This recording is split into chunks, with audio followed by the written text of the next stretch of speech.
Yang yang kami hormati, moderator kita siang ini, Dr. Budi Darmasiaan, SPPD, dan yang paling kami hormati semuanya Bapak Ibu peserta webinar semua yang berhadir pada ruang Zoom siang hari ini.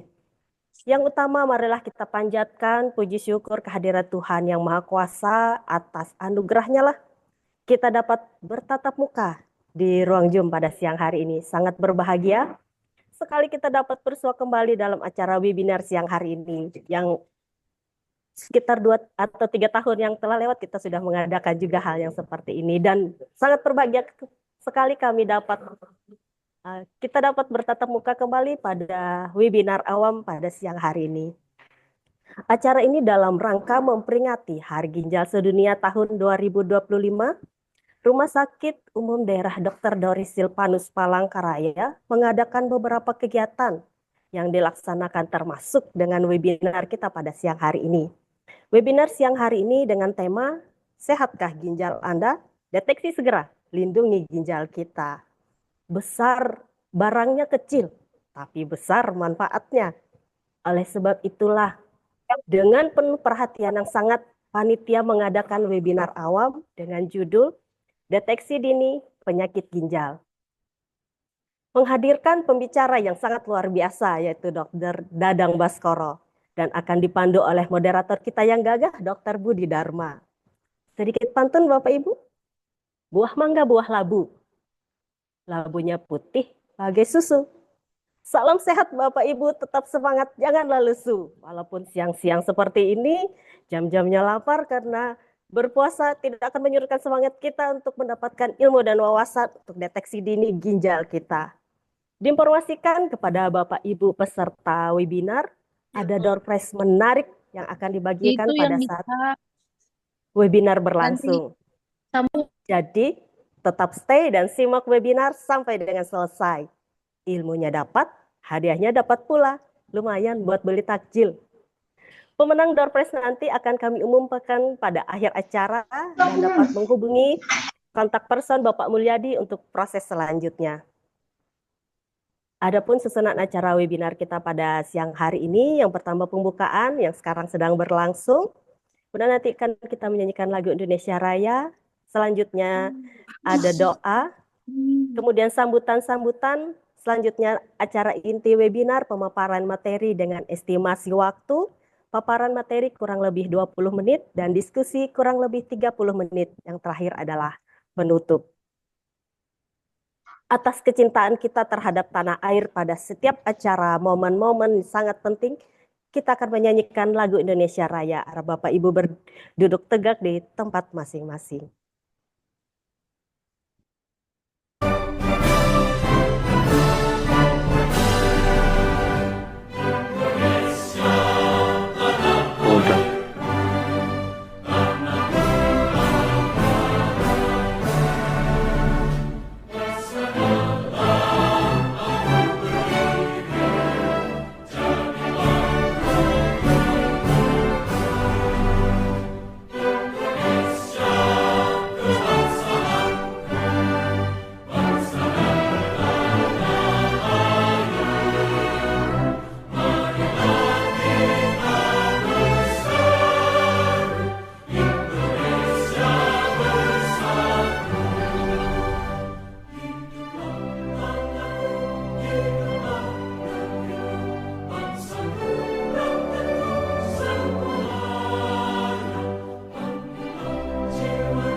Baik, sebelum memulai seluruh rangkaian acara, kita memohon bimbingan, tuntunan, dan penyertaan Tuhan dalam doa sehingga acara kita dapat berjalan lancar tanpa ada hambatan dan rintangan.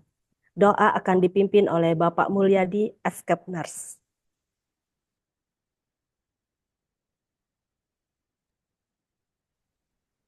Assalamualaikum warahmatullahi wabarakatuh.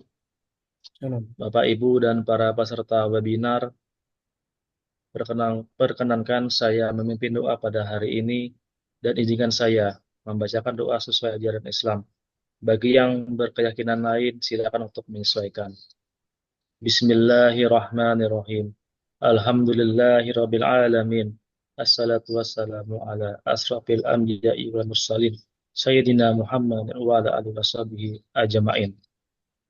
Ya Allah, ya Tuhan kami, pada hari ini kami melaksanakan webinar awam dalam rangka memperingati Hari Ginjal Sedunia pada tahun 2025 yang bertema deteksi dini penyakit ginjal. Ya Allah, ya Tuhan kami, jadikanlah webinar awam ini sebagai majelis ilmu yang bermanfaat, sebagai pembangkit semangat bagi kami, dan bermanfaat untuk kemajuan bangsa kami. Ya Allah, ya Tuhan kami, lancarkanlah acara kami pada hari ini, dan limpahkanlah kepada kami kecerdasan serta ilmu yang bermanfaat, dan jauhkanlah kami dari mara bahaya maupun dari berbagai penyakit. Ya Allah, ya Tuhan kami, berikanlah kekuatan, ketabahan, dan kesehatan kepada kami dalam memberikan pelayanan, terutama kepada pasien yang menjalani dialisis. Rabbana atina fid dunya hasanah wa fil akhirati hasanah wa qina adzaban. Subhana rabbika rabbil izzati amma yasifun wa salamun alal mursalin walhamdulillahi rabbil alamin. Terima kasih Bapak Mulyadi. Selanjutnya, kita akan mendengarkan laporan dari Ketua Panitia kepada Ibu Yuni Sri Rejeki Hartiningsih SST. Disilakan. Baik, terima kasih. Terima kasih kepada MC sudah memberikan kesempatan kepada saya.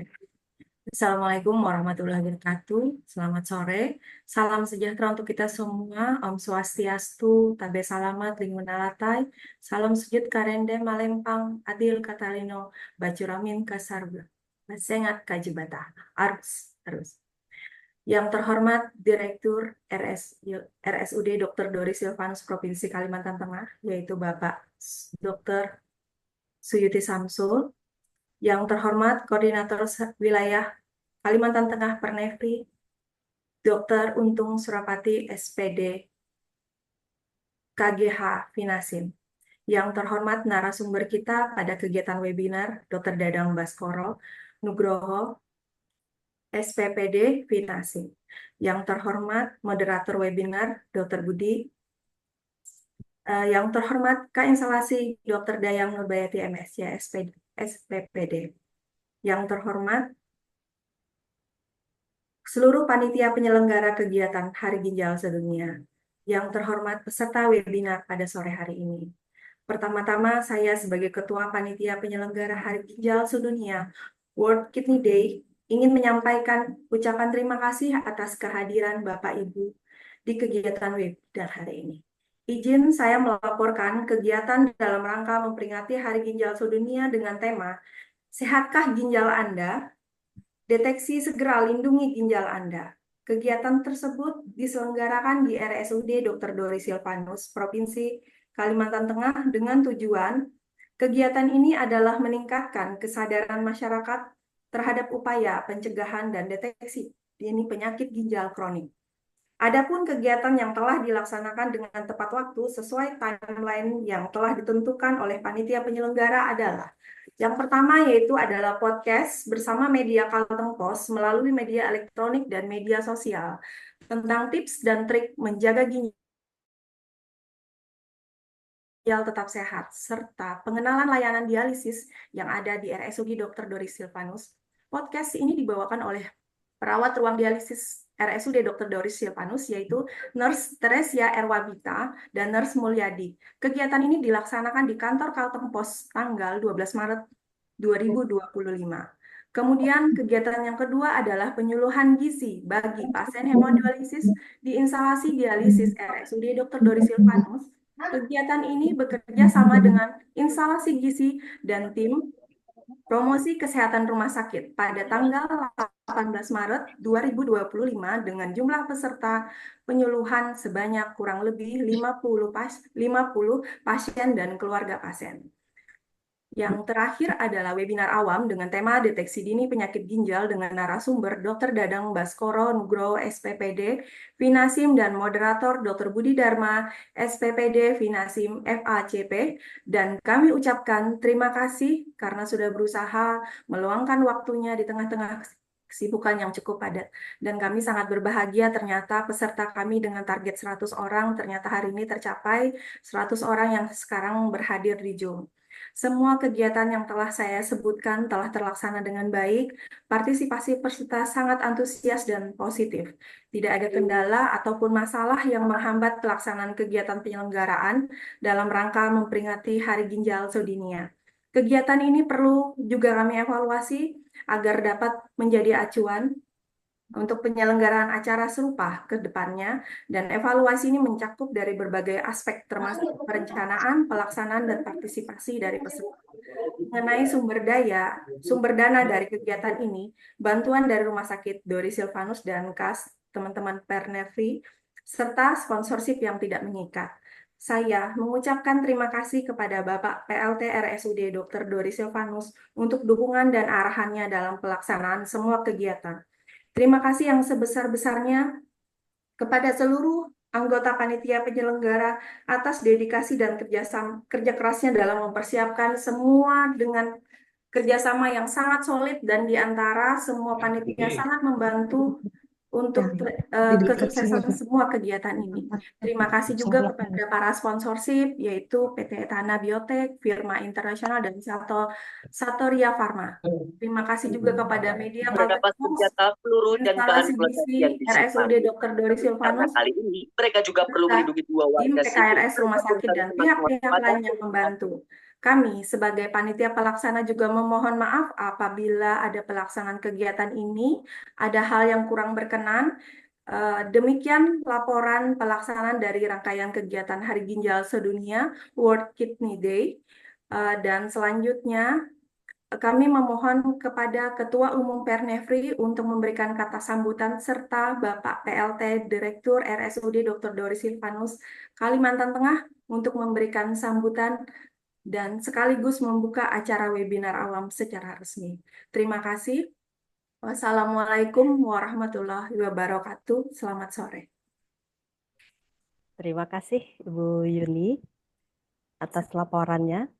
Selanjutnya, kita akan mendengarkan sambutan dari Ketua Umum Pernevri Korwil Kalteng, Dr. Untung Surapati, SPPD KGH Finasip. Disilakan, Dok. Terima kasih pada moderator.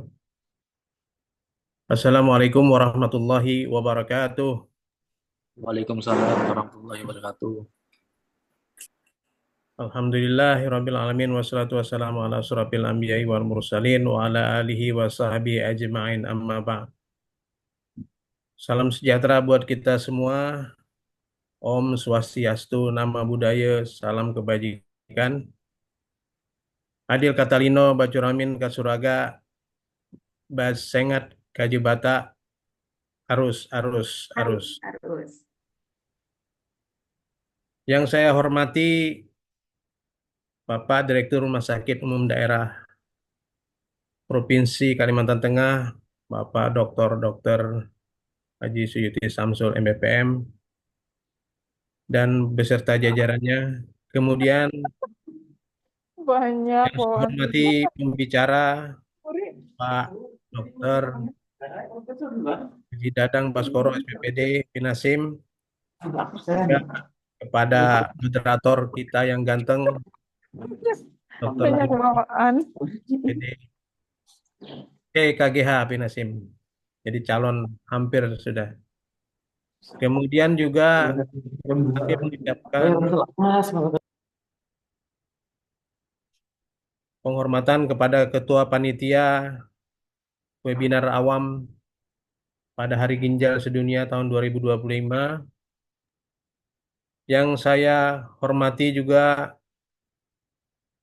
Dr. Dayang SPPD MSI Pinasim yang sekaligus Ketua PAPDI Kalimantan Tengah. Yang terhormat Kepala Ruangan Perawatan Instalasi Dialisis Rumah Sakit Doris Silpanus beserta staf, Bapak-bapak, Ibu-ibu, rekan-rekan, peserta webinar awam, semoga dalam keadaan sehat walafiat, dan bagi yang melaksanakan ibadah puasa, semoga dimudahkan dan diberikan kekuatan sampai berbuka puasa. Amin.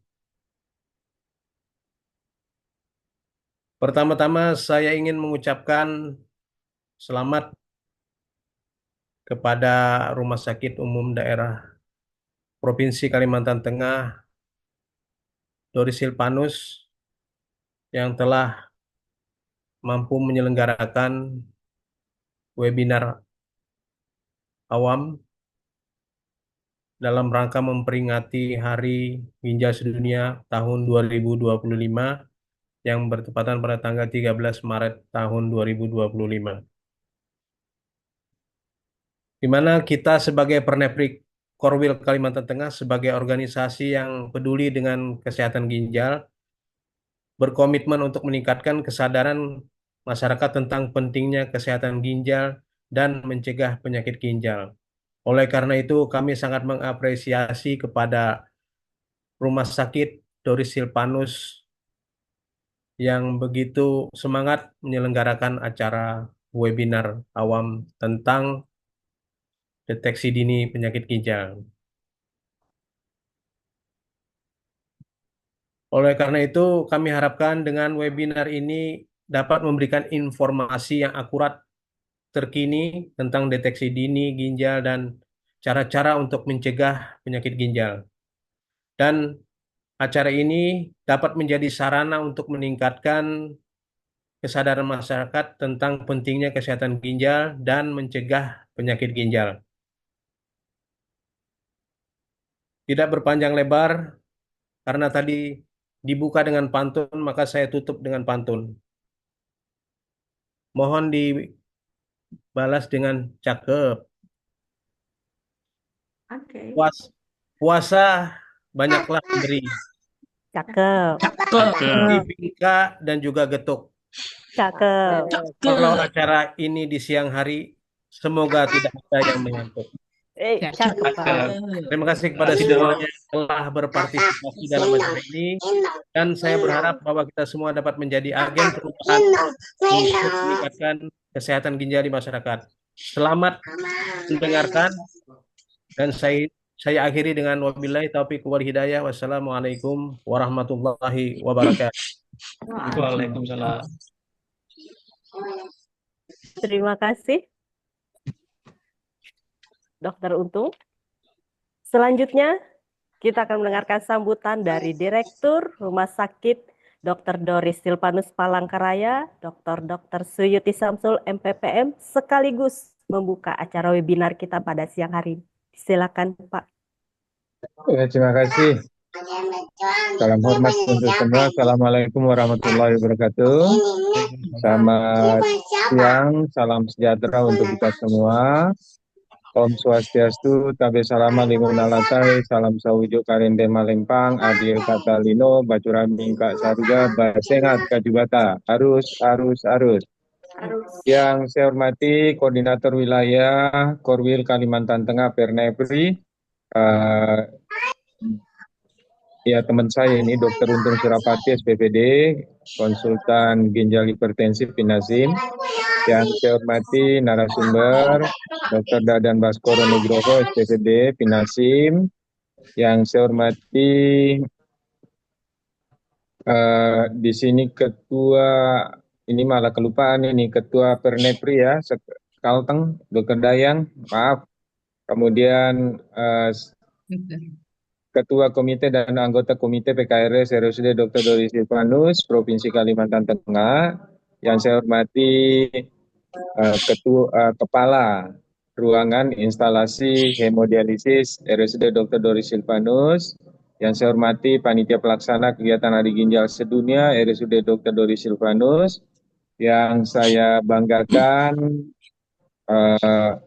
para peserta yang berkenan hadir pada kesempatan yang baik ini. Saya mengucapkan terima kasih atas terselenggaranya kegiatan ini sekaligus mengapresiasi sebesar-besarnya kepada semua yang telah bekerja secara maksimal sehingga bisa terlaksana dengan baik. Juga penghargaan dan apresiasi yang setinggi-tingginya yang meluangkan waktu untuk mengikuti kegiatan hari ini. Hari Ginjal Sedunia atau World Kidney Day itu diperingati setiap tanggal 11 Maret setiap tahun dalam rangka memperingati Hari Ginjal Sedunia. World Kidney Day tahun 2025, tema yang diangkat adalah sehat ginjal Anda, deteksi segera dan lindungi ginjal kita. Ginjal ini meskipun kecil sebagaimana yang disampaikan tadi oleh MC, itu juga sangat luar biasa fungsinya, ya, sehingga kita perlu menjaga agar tetap sehat. Bapak Ibu hadirin yang berbahagia, diperkirakan sekitar 2 juta orang saat ini menderita penyakit ginjal kronik dan lebih dari 2 juta diantaranya membutuhkan pelayanan cuci darah dan transplantasi ginjal, termasuk anak-anak. Dan kalau kita lihat data-data terkait bahwa orang yang dicuci darah itu makin hari makin banyak yang usianya muda. Ya tentu banyak faktor yang mempengaruhi dan akan nanti disampaikan oleh narasumber ya Dr. Dadan yang dipandu oleh Dr. Budi yang jadi moderator ya. Ya. Ya, baik. Kemudian perlu dipahami bahwa tentu saja ketika terjadi gangguan ginjal itu akan menyebabkan menurunnya kualitas hidup seseorang dan olehnya itu kita harus berusaha sedemikian rupa memberikan layanan yang terbaik sehingga tetap bisa hidup layak seperti orang sehat lainnya.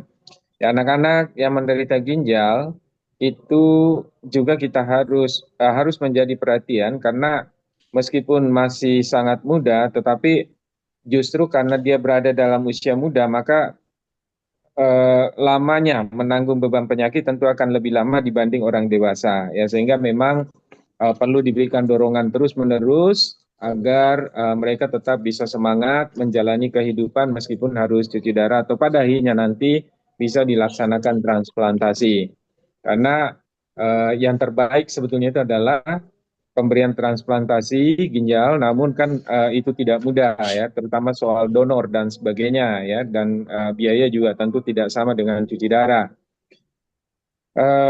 Karena semakin banyak kasus gagal ginjal yang memerlukan hemodialisis, cuci darah memerlukan dialisis, maka didirikanlah beberapa unit hemodialisis di beberapa rumah sakit yang ada di Kalimantan Tengah. Saat ini ada sekitar 30 tempat tidur yang diperuntukkan untuk cuci darah dengan jumlah tenaga dokter juga yang semakin hari semakin bagus. Ada dokter spesialis yang siap konsultan ya. Kemudian kepala instalasi dan dilaksanakan ada pengawasan semua oleh dokter umum. Ya sebetulnya 30 ini hanya di Doris. Kalau ditambahkan di beberapa rumah sakit yang telah melaksanakan cuci darah, kemungkinan sudah sekitar 100-an tempat tidur. Namun demikian karena pelayanan cuci darah ini berlangsung seumur hidup, maka sering terasa kurang sebetulnya 100 itu sehingga untuk mendapatkan jadwal cuci darah itu juga membutuhkan waktu. Sampai dengan di tahun 2024 kita melaksanakan dialisis per tahun ya itu 13.779 kali ya di mana tindakan CAPD per tahun itu 360 kasus pasien dewasa, sementara kasus anak pertama kali kita temukan tahun 2023 dan tindakan per tahunnya sebanyak 3 anak. Ini yang memprihatinkan ya bahwa anak-anak pun sudah mengalami masalah dengan ginjal. Ya tentu saja jumlah pelayanan instalasi dialisis setiap tahun kita harapkan meningkat sehingga semua kasus bisa kita atasi. Sehingga dengan demikian para penderita pengidap gangguan ginjal juga bisa menjalani hidup dengan kualitas yang lebih baik. Saya mengucapkan terima kasih kepada seluruh narasumber, panitia, segenap peserta yang terlibat dalam acara webinar ini. Semoga kegiatan ini memberikan manfaat yang sebesar-besarnya bagi masyarakat. Akhir kata, saya mengucapkan terima kasih kepada semua yang hadir pada kegiatan Zoom meeting ini. Dan sebelum saya akhiri, saya atas nama kita semua yang ada dalam ruangan webinar ini, dan dengan selalu meminta petunjuk kepada Tuhan Yang Maha Kuasa, saya menyatakan seminar awam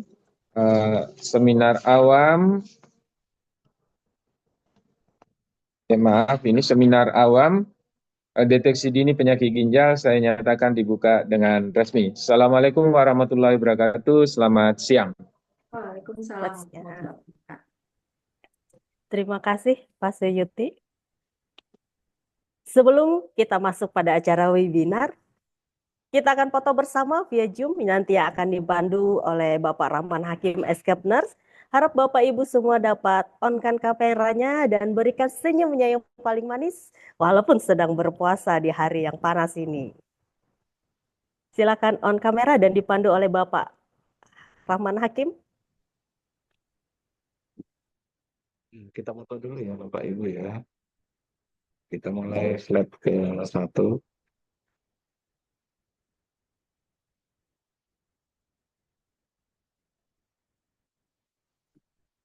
Selanjutnya slide 2.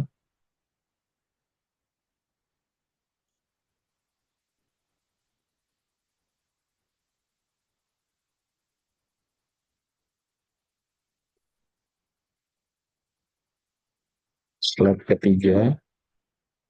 Silakan yang belum on cam untuk dinyalakan.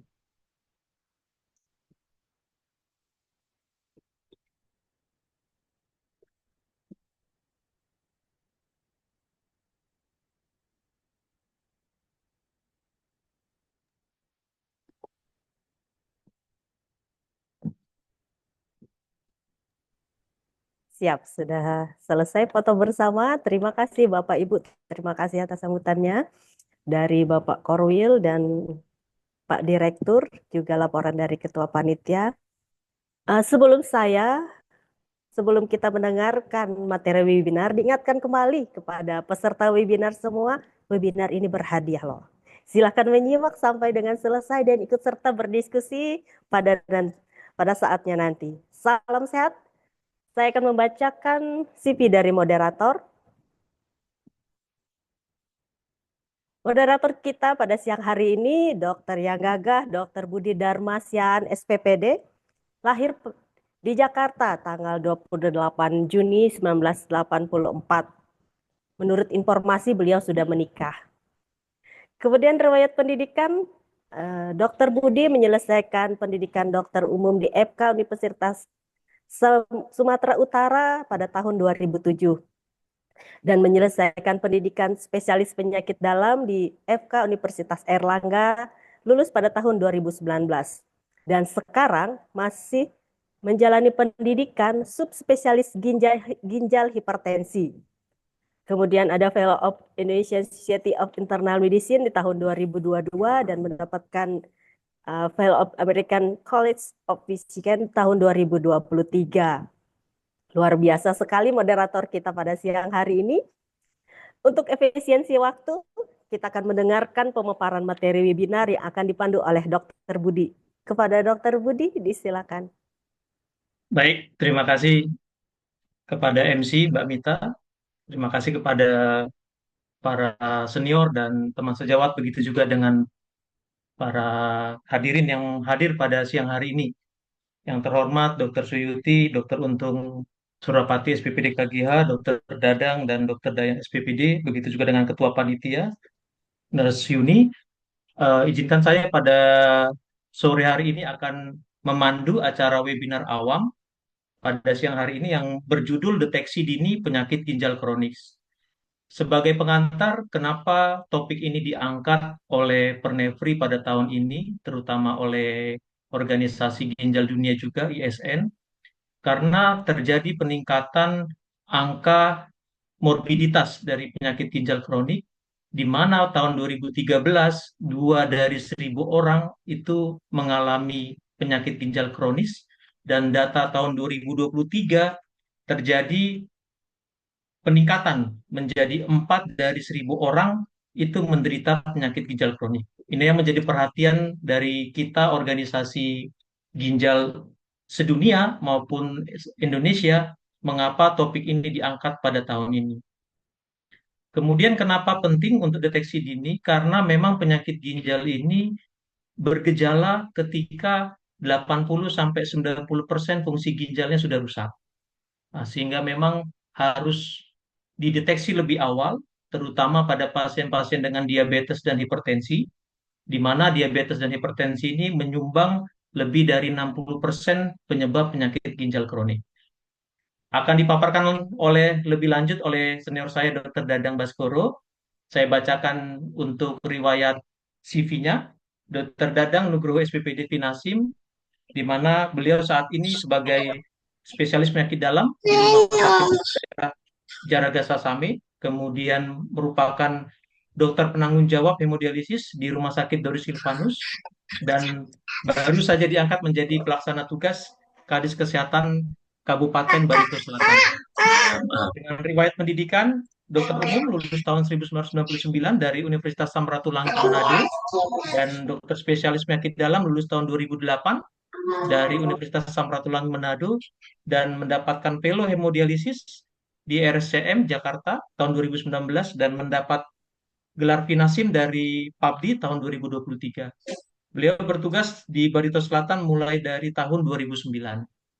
Kepada Dr. Dadang, kami persiapkan, Dok. Silakan untuk membawakan materinya. Ya, siap. Terima kasih Dokter Budi. Assalamualaikum warahmatullahi wabarakatuh. Selamat siang dan salam sejahtera untuk kita bersama. Jadi pada mohon maaf, sudah mulai siang menjelang sore. Yang saya hormati Bapak Direktur, Bapak yang juga Pak Kepala Dinas Kesehatan Provinsi Kalimantan Tengah, Dr. Siti Samsul, Ketua Pernefri Korwil Kalteng, Dr. Untung, Ketua PABDI, Dr. Dayang, yang sementara berjuang, sedikit lagi akan menyelesaikan, sama-sama dengan Dr. Budi juga, yang akan menyelesaikan beberapa bulan lagi. Insya Allah bisa langsung balik ke Doris untuk mengamalkan ilmunya. Kemudian teman-teman sekalian, Pak Muji, Ketua Kepala Instalasi HD, dan teman-teman sekalian yang bisa hadir pada siang hari ini. Mungkin saya cuma memberikan sedikit pengantar nanti sebelum Dr. Budi, Dr. Untung, Dr. Dayang, dan pakar-pakar ini untuk bisa berdiskusi lebih lanjut tentang berbagai permasalahan yang muncul daripada masalah di ginjal. Boleh di-share screen? Ya, jadi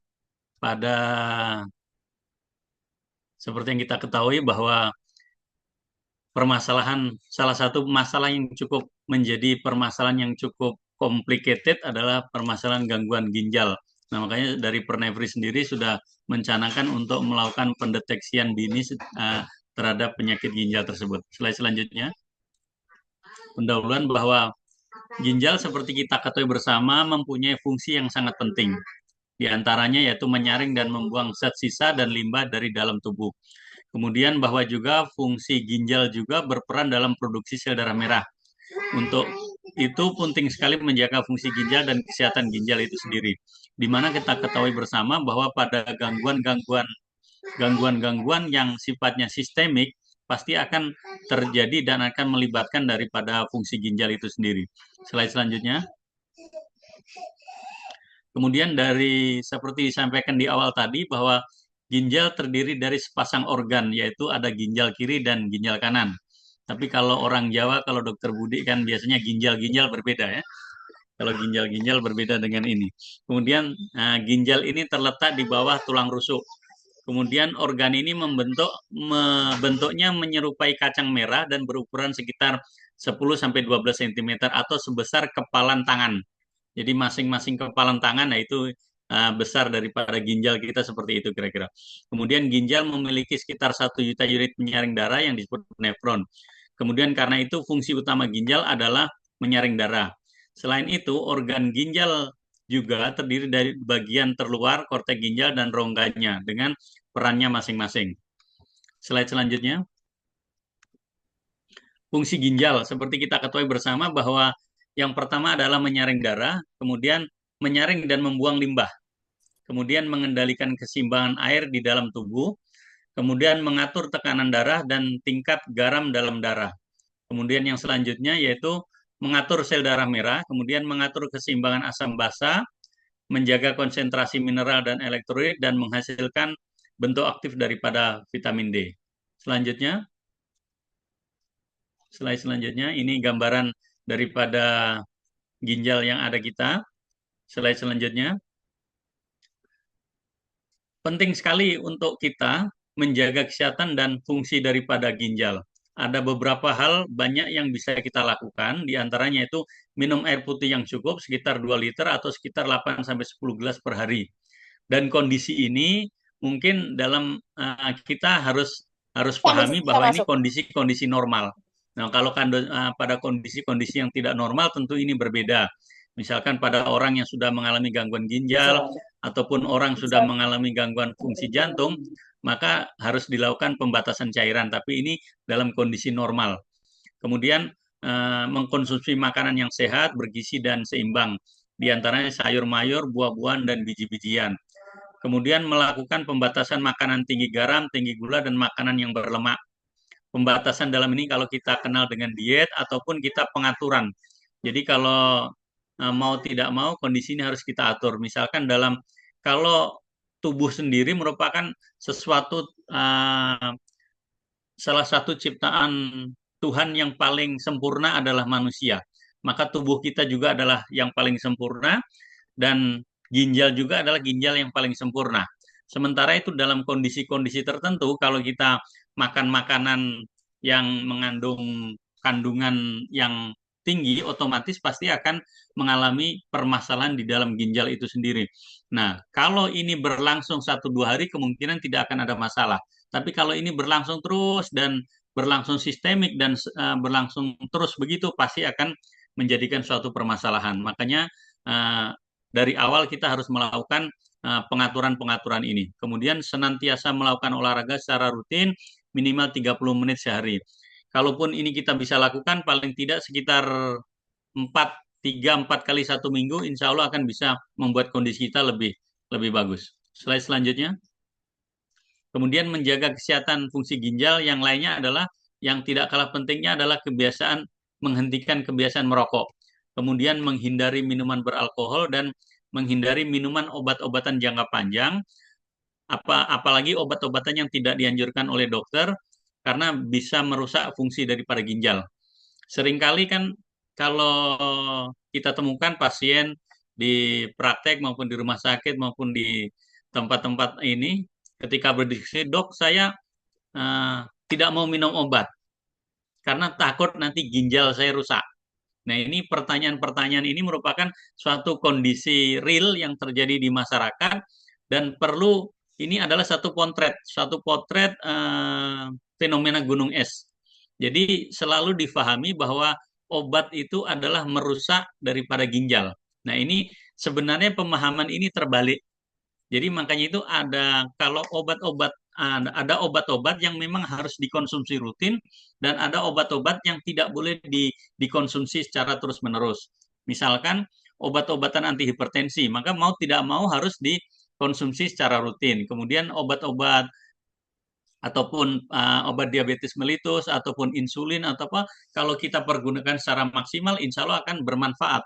Tapi kalau kita tidak pergunakan secara maksimal, dan itu pasti akan memberikan efek. Yang sering kali dikeluhkan, disampaikan oleh masyarakat adalah ginjal saya terganggu akibat minum obat. Padahal pemahaman ini adalah kalau kita seperti piramidnya terbalik. Jadi yang menyebabkan terjadinya gangguan ginjal bukan dari obatnya, tapi dari darah tingginya. Nah, ini perlu disadari. Yang menyebabkan kerusakan di ginjalnya adalah diabetesnya atau gulanya. Nah, akibat darah tinggi yang tidak terkendali, maka harus diberikan obat. Nah, ini yang pemahaman yang perlu kita luruskan.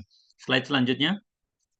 Kemudian berbagai penyakit seperti yang kita ketahui bersama, yang paling sering seperti Dr. Budi sampaikan tadi adalah hipertensi. Kemudian ada diabetes mellitus, kemudian ada glomerulonefritis, kemudian ada nefrolitiasis maupun kemudian infeksi yang berlangsung sistemik, kemudian hiperuricemi, gouty arthritis, dan yang lain-lainnya.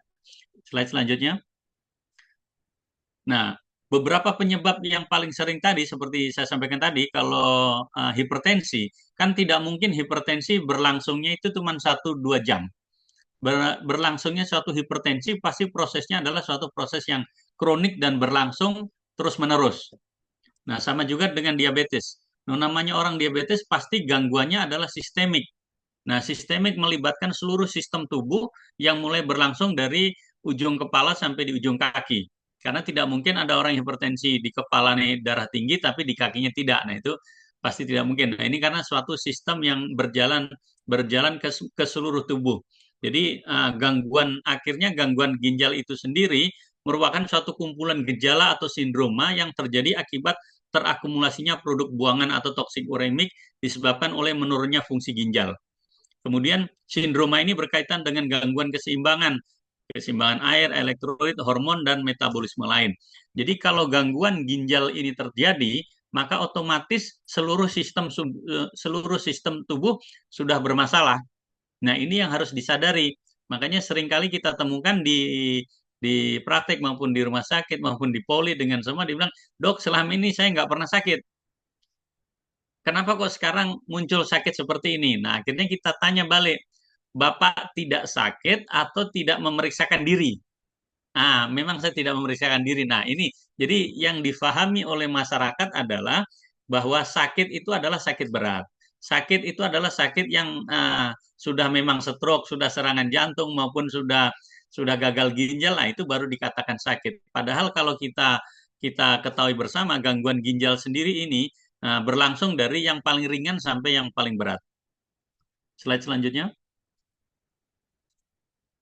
Nah, sindrom uremik secara klinis atau secara umum itu bisa menimbulkan keluhan-keluhan banyak, diantaranya ada mual, kemudian muntah, kelemahan badan, kemudian ketidaknyamanan badan ataupun penurunan berat badan, kram-kram di otot, pruritus, dan gangguan mental. Nah, ini mulai berlaku bisa berlangsung dari hal yang paling kecil sampai yang paling berat, yang paling ringan sampai yang paling berat.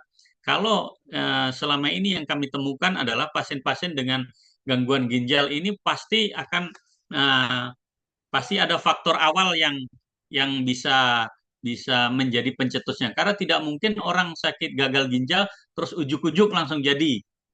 Langsung ujuk-ujuk sama dengan orang kaya. Nggak mungkin kan orang kaya langsung ujuk-ujuk kaya kecuali terima warisan.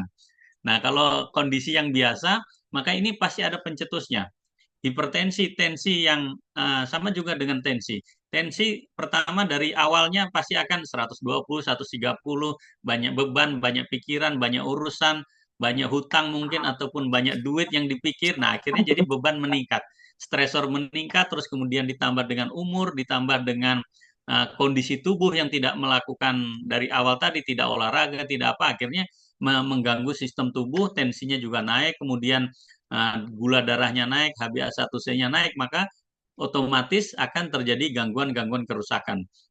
Seringkali kami umpamakan kalau orang darah tinggi itu kalau kita naik mobil kalau bannya itu dipompa dengan tekanan yang optimal maka enak, tapi kalau bannya terlalu kencang otomatis akan jadi keras, naiknya juga tidak akan nyaman. Atau sama juga ketika ban kempes.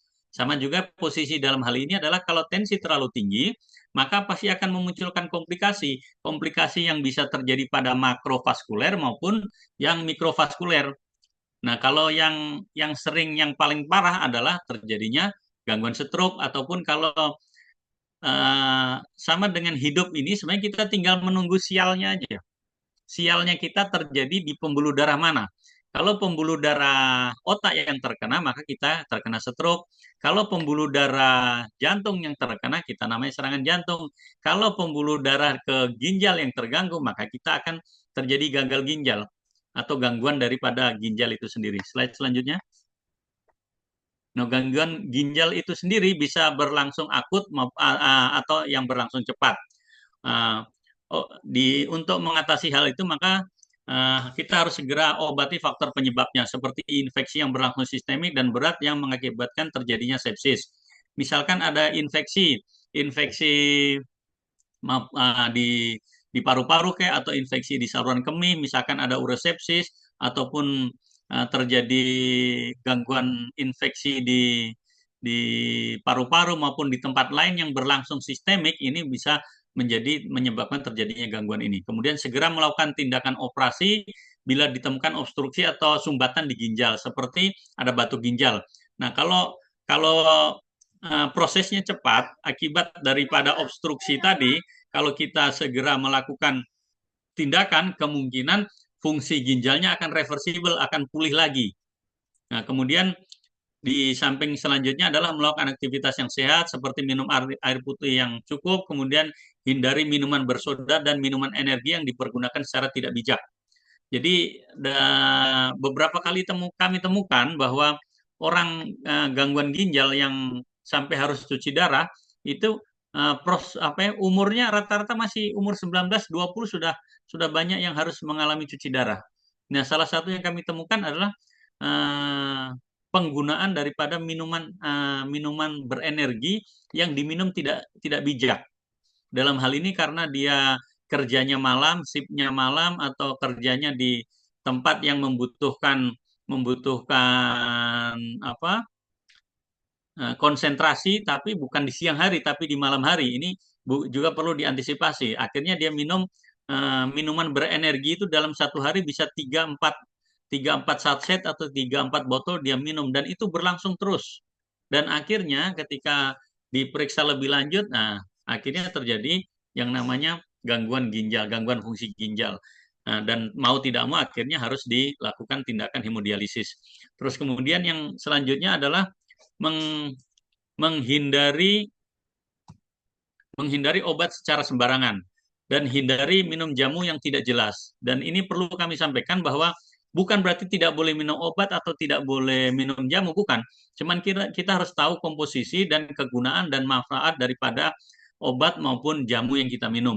Nah, obat-obatan ini seperti saya sampaikan dari awal, kan ada obat yang harus diminum rutin, ada obat yang harus diminum terus-terus, ada obat yang diminum cukup dalam waktu atau frekuensi tertentu, misalkan cuma 1 minggu ataupun satu bulan ataupun yang lain. Seperti yang kita sering temukan, kalau misalkan ada pasien ingin menggemukkan badan, dia minum steroid, dia minum Dexa, ataupun dia minum metilprednisolon. No, kalau ini diminum dalam 2-3 bulan berlangsung terus, pasti akan menimbulkan efek gangguan daripada fungsi ginjal dan bisa menimbulkan monfis.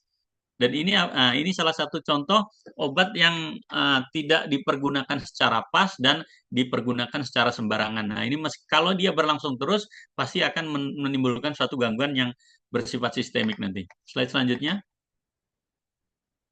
Kalau di samping yang akut tadi, yang berlangsung cepat, bisa juga gangguan ginjal yang berlangsung kronik maupun lama.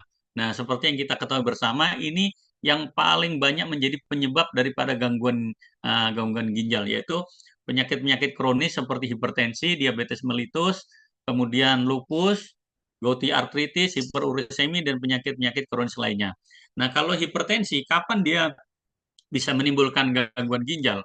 Nah, yang sering kali kita temukan, pasien-pasien yang dengan gangguan-gangguan semua ini, biasanya jarang sekali kontrol, jarang sekali memeriksakan diri. Justru kalau pasien mau memeriksakan diri, mau mengontrol, ini kita bisa mencegah terjadinya komplikasinya. Sebenarnya gangguan ginjal ini sendiri yang bersifat kronis ini merupakan suatu akibat efek daripada sesuatu masalah yang awal, diantaranya adalah hipertensi. Kalau hipertensi kita obati, kita mulai dari satu golongan obat, kemudian tidak mempan kita pakai 2 golongan obat, tidak mempan kita 3 pakai golongan obat, tidak mempan misalkan hipertensi refraktor kita harus memakai 4-5 golongan obat, ini apabila dikendalikan dengan bagus, pasti tensinya akan optimal. Nah, kalau dia tensi optimal, kemungkinan untuk terjadinya komplikasi pasti akan berkurang. Sama juga dengan diabetes mellitus. Nah, masalahnya pasien-pasien yang hipertensi atau diabetes yang akhirnya cuci darah dengan semua, kebanyakan tidak pernah berkontrol atau tidak mau kontrol dan tidak mau mempedulikan diri. Makanya dari awal kami sampaikan kita harus melakukan pendeteksian secara dini, pengobatan secara dini, jangan sampai muncul komplikasinya yang fatal. Kemudian di antara yang lainnya penyakit-penyakit kronis yang lain. Nah, sama dengan hiperurisemi atau kalau orang bilang dengan asam urat. Asam urat sebenarnya tidak seringkali tidak menimbulkan gejala. Kalau misalkan nyeri-nyeri sendi-sendi mah bukan karena asam urat, tapi orang awam selalu bilang, oh saya takut makanan apa makanan yang berhijau-hijau dengan semua nanti takut asam urat nyeri maupun yang lainnya. Nah, ini sebenarnya pendapat yang harus kita luruskan bahwa kalau hiperurisemi sendiri seringkali dia tanpa gejala pada tahap-tahap awal. Kalau dia hiperurisemi yang cukup tinggi sampai 15 sampai 20-an, kalau dia berlangsung terus pasti akan menimbulkan gangguan di ginjal. Nah, salah satu juga temannya daripada hiperurisemi ini adalah si gouty arthritis. Nah, penyakit-penyakit gout ini kalau tidak diantisipasi ujung-ujungnya adalah terjadinya gagal ginjal. Kemudian yang lainnya adalah melakukan olahraga teratur dan mengkonsumsi makanan yang bergizi sesuai dengan anjuran. Dan bagi yang mengalami gangguan ginjal kronik yang diakibatkan oleh berbagai penyakit tadi adalah melakukan hemodialisis atau cuci darah. Nah, hemodialisis sendiri itu atau cuci darah itu bisa berlangsung sementara atau permanen atau menetap. Nah, berlangsung sementara seperti yang di awal tadi saya sampaikan, kalau ini disebabkan oleh sesuatu yang sifatnya akut seperti adanya infeksi, biasanya terjadi akut kidney injury. Nah, itu biasanya kita lakukan cuci darah 1-2 kali dia bisa kembali normal. Nah, kalau dia fungsi ginjalnya kembali normal, otomatis kita tidak perlu melakukan cuci darah lagi. Nah, kalau sampai dia tidak normal, dia tetap terjadi gangguan, otomatis kita akan melakukan uh, cuci darah yang rutin, bisa 1 kali 1 minggu ataupun 2 kali 1 minggu. Nah, sebenarnya kenapa ini sampai 2 kali berlangsung? Karena cuman kalau di negara kita berlaku BPJS yang ditanggung oleh BPJS biasanya 2, meskipun 3 sekarang bisa juga, tapi dalam kondisi-kondisi tertentu. Slide selanjutnya. Nah, ini kalau kita lihat untuk gambar daripada mesin HD, slide selanjutnya. Nah, hemodialisis sendiri itu merupakan salah satu usaha untuk memperbaiki kelainan biokimiawi darah akibat terganggunya fungsi ginjal dan menggunakan mesin hemodialisis. Di mana bahwa fungsi ginjal, orang yang gangguan ginjal yang sudah terjadi ditandai dengan urea kreatinin yang meningkat, itu berarti otomatis ginjalnya sudah tidak bisa berfungsi. Makanya itu untuk berfungsi secara optimal. Makanya diperlukan hemodialisis sehingga ini bisa membantu untuk bisa menurunkan apa itu racun-racun yang ada di dalam darah itu harus dikeluarkan oleh tubuh. Sebenarnya fungsi ini adalah fungsi daripada ginjal, tapi karena kondisi yang sebelumnya saya sampaikan tadi, maka fungsi ini tidak bisa dilakukan secara baik oleh ginjal. Nah, kemudian dalam kondisi sekarang ini hemodialisis masih merupakan modalitas utama pada terapi pengganti ginjal. Nah, meskipun ada yang lainnya juga seperti CAPD. Slide selanjutnya. Nah, kemudian hemodialisis sendiri yaitu hemodialisis itu pemisahan zat-zat terlarut. Kemudian hemodialisis merupakan suatu proses pembersihan darah dari zat-zat sampah melalui proses penyaringan di luar tubuh. Nah, ini salah satu salah satu yang bisa dilakukan oleh manusia adalah ini. Nah, memang kalau memang kondisinya seperti disampaikan oleh Pak Direktur tadi, yang paling bagus adalah dilakukan transplantasi ginjal. Nah, masalahnya transplantasi ginjal juga urusannya tidak sesimpel, segampang seperti yang kita bayangkan. Masih banyak permasalahan, masih banyak hal-hal lagi yang berkaitan dengan ketersediaan donornya juga jadi masalah. Kemudian pembiayaan yang cukup mahal, terus kemudian seperti tidak semuanya unit bisa atau tempat bisa melakukan transplantasi. Nah, ini bermasalahnya juga cukup complicated. Terus kemudian berbagai masalah-masalah yang lain yang berkaitan dengan itu. Slide selanjutnya. Nah, fungsi ginjal diganti dengan dialisis ini adalah untuk membuang produksi sisa metabolisme daripada darah. Kemudian pengaturan keseimbangan cairan dengan membuang kelebihan cairan dari darah. Kemudian pengaturan keseimbangan elektrolit dan asam basa di dalam darah. Slide selanjutnya. Nah, ini salah satu proses kalau akan dilakukan cuci darah seperti yang ada ini. Selanjutnya. Nah, ini kalau dia sebelum dilakukan cuci darah, dilakukan pemasangan selang, dilakukan pemasangan CDL. Nah, ini salah satu contohnya. Jadi untuk dilakukan cuci darah itu berarti darah dari pasien itu harus ditarik, dikeluarkan dan masuk di dalam dialiser dengan semuanya sehingga dikembalikan itu sudah, makanya kalau orang bahasa awamnya untuk cuci darah itu karena fungsi ginjalnya sudah tidak maksimal, dibantulah dengan alat. Slide selanjutnya. Nah, ini yang pemasangan CDL-nya. Slide selanjutnya. Slide selanjutnya. Nah, ini kalau menurut teori yang bagus bahwa orang kalau kita CKD atau gagal ginjal ataupun chronic kidney disease ini kan ada grade 1 sampai grade 5.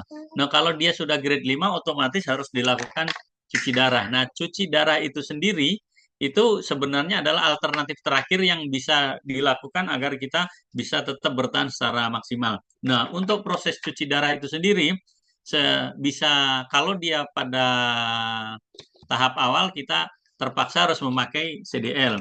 Kenapa kita harus memakai CDL? Karena ini seringkali pembuluh darah yang kita cari, yang kita ambil itu adalah posisinya tidak seperti yang diharapkan. Jadi aliran darah ketika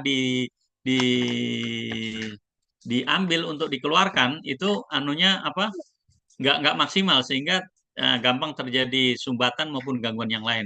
Nah, pada tahap untuk cuci darah dengan semua kita akan melakukan pemasangan simino. Ini merupakan salah satu cara. Kalau disarankan, justru menurut teori kan 6 bulan sebelum orang melakukan cuci darah itu harus dilakukan pasang simino dulu. Nah, kenapa? Jadi pada saat dibutuhkan itu sudah siap. Nah, simino sendiri dari dilakukan tindakannya sampai siap itu kan membutuhkan waktu sekitar 6 sampai 8 minggu. Nah, sementara CDL itu sendiri tadi kan berumur antara sekitar 6 bisa sampai 8 minggu, bahkan ada sampai 12 minggu. Slide selanjutnya. Nah, ini sebelum cuci darah seharusnya kita sudah melakukan pemasangan simino ini tadi. Sehingga pada saat dibutuhkan, jadi sebelum orang CKD grade 5, di grade 3, grade 4 kita sudah harus mengedukasi dan menjelaskan kepada pasien dengan semua. Cuman masalahnya kebanyakan kalau pasien kita selalu menolak, nanti sudah nunggu sesak, sudah terminal, sudah end state, baru nanti mau dilakukan HD. Slide selanjutnya. Nah, dialisis itu suatu proses di mana komposisi zat terlarut dari larutan A diubah dan mengekspos larutan A dengan larutan B melalui membran semipermeabel, suatu lembaran berlubang atau berpori. Kemudian hemodialisis adalah suatu usaha untuk memperbaiki kelainan biokimiawi darah yang terjadi akibat terganggunya fungsi ginjal. Dilakukan dengan menggunakan mesin hemodialisis. Jadi diharapkan bahwa hemodialisis ini merupakan salah satu proses akhir yang berusaha untuk kita hindari. Kalau memang terpaksa ya sudah bismillah. Tapi kalaupun bisa kita dari awal sudah harus memberikan edukasi, memberikan informasi yang maksimal kepada masyarakat dengan semua sehingga proses ini kita seharusnya bisa cegah. Makanya kalau dari awal ini adalah deteksi dini, otomatis deteksi dini ini gangguan-gangguan yang terjadi ini kita harus segera antisipasi. Nah, di antara beberapa gangguan yang seringkali kan pasien selalu mengeluh di pinggang dengan semua. Nah, ketika kita periksa lebih lanjut, ini bukan gangguan ginjal, tapi low back pain. Ataupun ada gangguan yang lain yang berkaitan dengan otot-otot. Nah, ini posisi ini harus kita jelaskan lebih maksimal. Slide selanjutnya. Nah, jadi ini terima kasih. Jadi pada intinya adalah bahwa kami mengajak kepada semua masyarakat, kepada semua untuk dari awal lebih care, lebih peduli dengan gangguan yang terjadi pada ginjal itu sendiri. Nah, sebenarnya gangguan ginjal itu sendiri tidak mungkin dia berdiri sendiri. Pasti ada keterlibatan dari faktor-faktor yang lain yang muncul dari awal, seperti penggunaan mengkonsumsi obat-obatan yang tidak dianjurkan, ataupun mengkonsumsi jamu-jamu tertentu, ataupun mengkonsumsi minuman-minuman berenergi yang tidak dipergunakan secara pas. Ini seringkali menjadi penyebab awal. Makanya tolong bahwa kalau kita melihat sendiri seperti ya mungkin terlepas dari ada masalah like and dislike maupun yang lain, seperti yang dilakukan oleh Ronaldo dengan memindahkan minuman bersoda terus dia ngambil apa itu air putih ini, pesannya sebenarnya cukup dalam sekali. Jadi mari kita menjaga ginjal kita, mari kita peduli terhadap kondisi kita. Soalnya kalau sampai ginjal ini terganggu, apalagi sampai sifatnya kronis atau sampai harus cuci darah, masalahnya jadi akan lebih complicated. Sementara dari beberapa kasus yang sering kita temukan, banyak ada yang pejabat kalau sampai cuci darah, pada saat dia cuci darah pertama kali, satu kantor ngikut ngantar. Satu kantor ikut ngantar waktu cuci darah pertama, seolah-olah semua peduli, apalagi dia masih menjabat sebagai kepala maupun apa pada saat pertama. Nah, sementara kalau sudah kronis kan cuci darahnya harus 2 kali, misalkan 2-3 kali satu. Ketika pertama kali diantar satu kantor, ketika cuci darah kedua kali, nah yang ngantar sudah tinggal keluarga dekat. Ketika sudah cuci darah rutin, nah biasanya yang syukur-syukur masih diantar istri atau suaminya. Nah, seringkali faktor daripada gangguan ginjal ini adalah orang down lebih dulu, mentalnya down, sehingga kalau orang sudah down mentalnya nanti kesusah. Jadi sudah putus asa, akhirnya ya sudahlah mati saja. Nah, kalau sampai posisi seperti ini, akhirnya jadi kesulitan untuk bisa melakukan pengobatan. Mungkin itu dari saya sedikit pengantar, nanti Dokter Budi yang akan mengelaborasi lebih lanjut dengan Dokter Untung, Dokter Dayang. Terima kasih, monggo Dok, silakan kami kembalikan. Terima kasih, Dokter Dadang. Bahannya sangat lengkap ya, Dok ya. Disertai dengan penjelasan yang mudah dimengerti oleh kita, terutama bagi teman-teman awam yang mendengarkan dokter secara langsung. Memang beberapa yang kita soroti sekarang, Dok, kejadian gagal ginjal kronik yang menjalani dialisis di usia muda ya, Dok ya. Seperti Dokter Dadang sampaikan tadi bahwa penggunaan minuman berenergi, kemudian obat-obatan juga yang tidak sesuai indikasi itu banyak sekali kejadian. Dulu waktu saya masuk pendidikan 2022 itu bed anak itu cuma 3 Dok. Sekarang bed anak itu sudah 10. Dalam waktu 3 tahun itu terjadi 3 kali lipat. Jadi memang pada penderita anak-anak itu sangat tinggi sekali kenaikannya. Terima kasih Bapak Ibu yang masih mengikuti webinar ini. Saya buka sesi pertanyaan. Untuk pertama ini kita buka untuk 3 orang penanya. Saya mengutamakan mungkin yang bertanya langsung boleh membuka mic atau raise hand. Saya persilakan kalau ada dari Bapak Ibu audiens yang ingin bertanya langsung ke Dr. Dadang, nanti akan saya pandu. Apakah ada yang ingin bertanya langsung?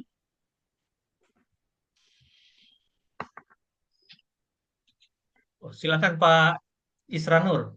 Monggo Pak Isra. Baik, untuk bertanya langsung ke dokter ahlinya, Dokter Dadang. Silakan Dok. Silakan Pak. Warahmatullahi wabarakatuh. Waalaikumsalam Pak. Selamat ya Dokter Dadang ya. Iya, baik Alhamdulillah. Saya hadir di sini tertarik sebagai masyarakat umum. Apa mau? Jadi gini, karena saya kakak kandung meninggal 5 tahun setelah cuci darah. Jadi pegawai Doris juga dulunya. Jadi dari 2015 cuci darah, 2017 meninggal. Dan baru saja tadi, yang 11 tadi Pak Dadang, sahabat saya di Buntok, mungkin pasien Pak Dadang juga meninggal barusan. Juga cuci darah sekitar 2 tahun dah. Oke. Yang pertama kakak kandung saya itu akibatnya katanya karena dia kan memang tekanan. Kita memang turunin kan darah tinggi. Jadi saya pun sudah darah tinggi. Karena banyak memakan obat, akhirnya ke ginjal. Itu. Lalu tadi saya tertarik dengan kata dioptimalkan. Harusnya digunakan dioptimalkan. Begini, persis seperti Pak Dadang. kita ini malah takut. Saya sering tuh kalau lagi didapat obat banyak itu, ini aman nggak ya? Kok banyak banget obatnya? Kok saya terus minum obat nih? Nah, saya pengen lebih detail deh. Bagaimana sih namanya tadi yang dioptimalkan itu? Malah dibilang tadi kan kalau nggak minum obat itu secara rutin, malah itu yang menghajar ginjal kan gitu tadi kan. Padahal saya ketakutan loh. Saya takut obat, wah banyak banget nih. Apalagi habis saya di ini kan masalah sakit itu.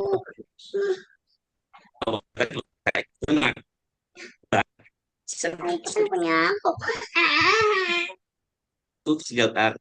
Dia supir travel, Pak. Dari beberapa Palangkaraya. Nah, dia divonis karena sering minum suplemen.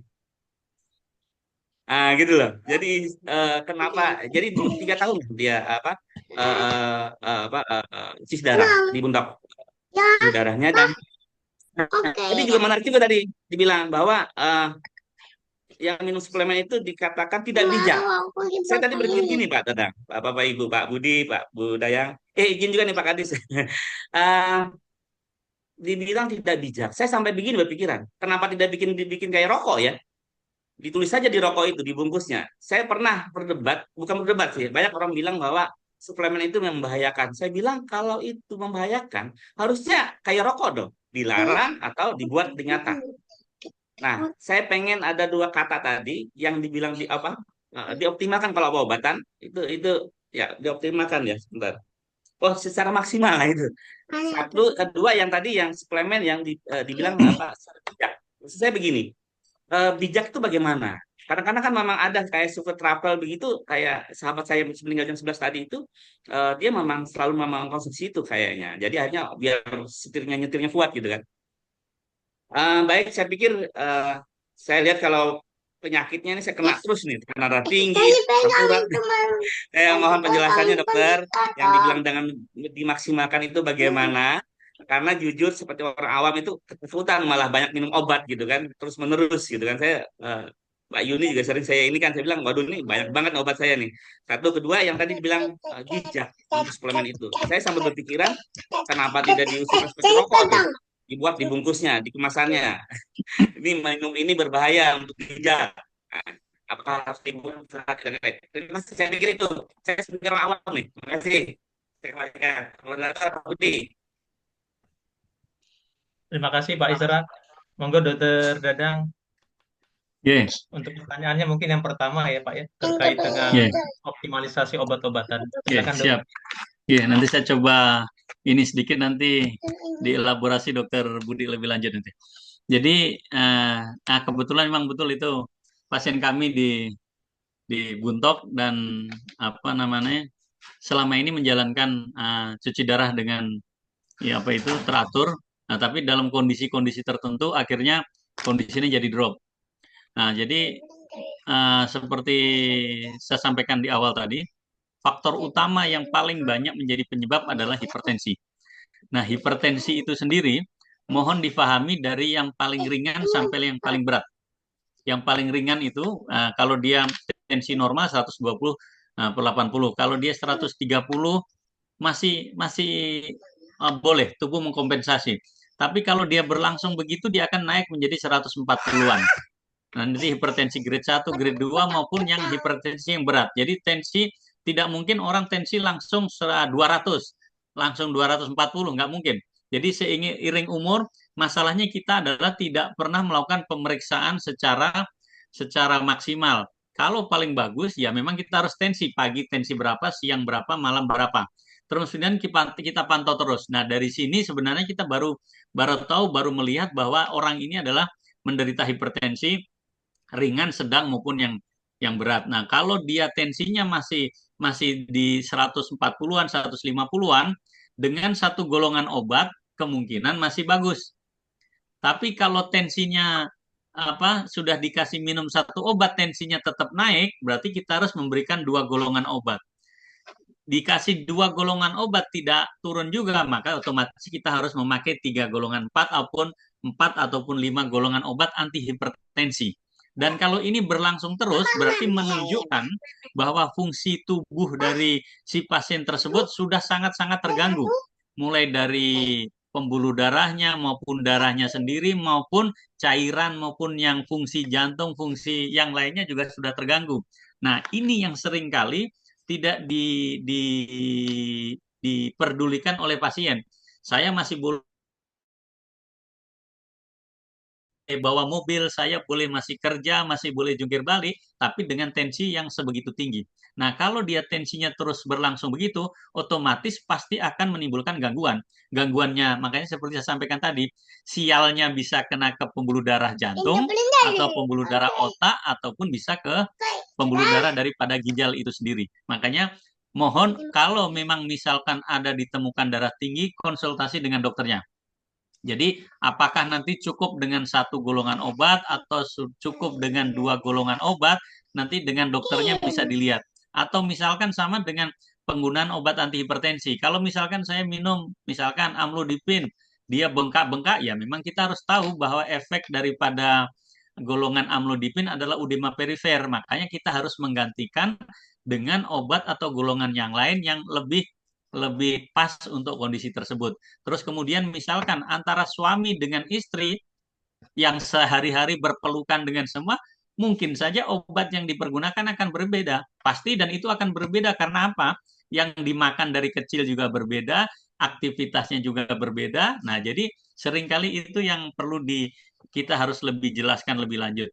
Terus kemudian yang makanya itu untuk Bapak Ibu sekalian yang mengalami darah tinggi maupun sakit gula maupun apa, tolong koordinasi nanti konsultasi dengan dokternya sampai ditemukan obat atau sesuatu yang pas yang paling optimal untuk dirinya. Bisa saja 2 golongan obat, bisa saja kombinasi dengan satu obat yang lain. Nah, itu tergantung kondisinya. Nah, itu makanya dari yang saya sampaikan dari awal tadi untuk lebih bijak dan tolong jangan putus asa. Jangan putus asa dan jangan menganggap remeh. Misalkan sudah misalkan ya Pak Isra misalkan makanya saya yang tahunya tadi Pak Isra masih wakil direktur. Ternyata sudah di dinas beliau. Jadi Pak Isra misalkan ya cocok dengan golongan obat apa itu beta blokor misalkan bisoprolol ditambah dengan kandisartan misalkan ditambah dengan golongan atau 2 itu saja misalkan cukup lah berarti itu saja cukup kita berikan. Tapi kalau misalkan dengan 2 golongan obat itu misalkan tensinya masih tetap tinggi, pasti dokternya akan menganjurkan untuk menambahkan golongan obat yang lain sehingga kondisinya jadi optimal dan tensinya jadi bagus. Itu yang berkaitan dengan penggunaan obat. Nah, sementara berkaitan dengan penggunaan jamu maupun obat, karena mohon difahami bahwa tidak semua obat itu harus diminum rutin. Kalau kenapa obat hipertensi harus diminum? Makanya sama dengan orang selalu bertanya kan, dok saya ini takut minum obat darah tinggi, jangan sampai saya ketergantungan. Itu kan sering muncul. Sebenarnya yang muncul bukan ketergantungan. Tidak ada obat darah tinggi yang menimbulkan ketergantungan. Yang betul adalah karena efek dari obat itu sendiri, waktu paruhnya itu ada yang pendek, ada yang panjang. Kalau dia waktu paruhnya panjang, misalkan golongan amlodipin atau kandisartan atau lisinopril itu waktu paruhnya sampai 24 jam, maka diminumnya 1 hari cuma 1 kali. Tapi kalau ada obat yang waktu paruhnya cuma pendek, minumnya harus sampai 3 kali, seperti golongan katopril atau punitidin. Mohon maaf. Nah, jadi seperti itu posisinya. Jadi bukan karena, jadi dok kalau saya tidak minum obat darah tinggi, tensi saya naik. Ya kalau Bapak Ibu minum obat darah tinggi dan obatnya pas sesuai dengan kondisi, insya Allah tensinya akan bagus. Tapi kalau obatnya dihentikan, pasti tensinya akan naik. Kenapa naik? Karena itu tadi efek daripada obat itu sudah habis. Jadi kalau waktu paruhnya 24 jam, jadi minum dari siang ini sampai siang besok ada. Tapi kalau lusanya tidak minum, otomatis pasti akan meningkat lagi. Nah, sama dengan penggunaan kombinasi obat dengan semua, nah itu sebaiknya konsultasi dengan dokter. Nah, konsultasi dengan dokter ini salah satu cara yang bijak untuk menemukan solusi. Karena permasalahan dari satu orang dengan yang lain pasti akan berbeda. Itu yang pertama. Terus kemudian yang berkaitan dengan jamu, dengan maupun yang obat-obatan suplemen dengan semua. No, ini nggak usah jamu, nggak usah apa. No, sedang rokok. sudah ditulis di rokok ini bisa menyebabkan ini, tapi orang sudah tidak peduli dengan semua. Jadi ya, ya itulah yang susahnya kita ini. Sudah ditulisin rokok bisa menyebabkan kanker, dapat membunuh, dapat ini, kita masih tetap saja ini. Jadi mungkin mungkin ini PR daripada pemangku kepentingan yang lebih besar untuk ini lebih lanjut, karena ini decision antara keputusan atau kebijakan yang diambil oleh pemerintah pusat maupun pemerintah provinsi maupun pemerintah daerah, seringkali kan kepentingannya bukan hanya kepentingan kesehatan yang dipikirkan, masalah cukai dengan semua kelihatannya perlu. Jadi memang idealnya harusnya seperti itu. Sama juga dengan kalau misalkan minuman yang kita kita minum sehari-hari itu yang dijual di pasaran, kalau seperti di Singapura itu kan pelabelannya lebih ketat. Bahkan obat misalkan minuman yang ini masuk golongan ini dengan kadar gula sekian, terus ini sekian, itu harus dicantumkan seharusnya. Sehingga kita sebagai sebagai konsumen lebih bijak. Oh, ini minuman yang saya minum ini ternyata tingginya adalah tinggi gula, ataupun yang tingginya adalah tinggi apa. Tapi jangan kita termakan oleh iklannya. Nah, itu makanya disitulah yang saya sampaikan, maka kita harus lebih bijak untuk melihat melihat permasalahan maupun yang tadi. Berkaitan juga dengan jamu, bukan berarti jamu tidak boleh, bukan. Jamu ini juga salah satu alternatif yang juga digalakkan oleh pemerintah, cuman makanya kita harus tahu ilmunya. Kalau kita nggak tahu ilmunya, nah itu jadi ini lebih lanjut. Itu mungkin sedikit dari saya. Monggo, Dokter Budi, tambahin. Terima kasih penjelasan Dokter Dadang sudah sangat lengkap. Mungkin sedikit menambahkan Dok, bahwa obat hipertensi itu Pak Isra tidak hanya untuk menurunkan tekanan darah saja, tapi juga memberikan fungsi proteksi baik terhadap jantung maupun terhadap ginjal, dan kata Dokter Dadang tadi ke otak pun memang dia mempunyai peran untuk melindungi. Khusus untuk ginjal memang beberapa obat itu bisa mengurangi yang namanya albuminuria atau proteinuria. Nah, sehingga memang progresi atau perjalanannya menjadi penyakit ginjal kronik itu bisa dicegah. Jadi ada beberapa banyak penelitian menunjukkan kalau obat ini tidak diberikan, maka risiko terkena penyakit ginjal kroniknya itu bisa beberapa tahun lebih cepat dibandingkan bila tidak diberikan. Hanya memang eh, seberapa banyak kita minum itu harus sesuai dengan target, Pak Isra. Jadi misalnya kalau tekanan darahnya sudah tercapai target di bawah 140/90, silakan dikonsultasikan untuk bisa eh, menyesuaikan dosisnya. Kadang-kadang kita lupa menyesuaikan dosis ini. Kadang kita terlena, nggak kontrol, pakai obat ini dengan dosis ini sudah cocok. Padahal dengan mengurangi dosisnya sedikit, itu bisa menurunkan tekanan darah yang sama. Sehingga memang fungsi pengontrolan setiap bulan itu sangat penting untuk mengurangi angka obat yang diminum. Begitu juga dengan diabetes, Pak Isra. Ada target-target tertentu yang harus kita capai, contohnya seperti HbA1c antara 6,5 sampai 7% itu menjadi target utama dokter untuk mengurangi atau menambah obat dari pasien. Jadi minum obat itu tidak hanya menurunkan tekanan darah, tapi memberikan fungsi proteksi supaya resiko penyakit ginjalnya lebih lambat untuk terjadi pada pasien tersebut. Nah, kemudian untuk suplemen memang menjadi ini ya dok ya, karena suplemen itu ya sesuatu yang agak kurang diatur sehingga banyak misuse atau penyalahgunaan atau tidak tepat indikasinya. Contohnya minuman berenergi itu seperti merek-merek tertentu itu satu gelasnya itu bisa mengandung 60 gram gula, Pak Isra, setara dengan 12 sendok teh. Nah, kalau itu diminum tiap hari, justru resiko diabetesnya lebih tinggi. Makanya kenapa perjalanan menjadi penyakit ginjal kronik, mungkin dia melewati fase diabetes dulu, kemudian menjadi penyakit ginjal kronik. Juga seperti kandungan kafein yang terlalu tinggi, itu menyebabkan dia sering kencing, pasiennya lebih sering dehidrasi, dan kita nggak tahu, dan dia mungkin nggak sadar karena dia super travel, minumnya kurang, sehingga resiko terjadi gagal ginjal akut yang nggak bergejala itu bisa lebih tinggi pada pasien-pasien dengan konsumsi minuman berenergi. Mungkin itu tambahannya, Pak Isra. Mungkin dari Dokter Untung ada pengalaman dok, berbagi dok. Silakan dokter.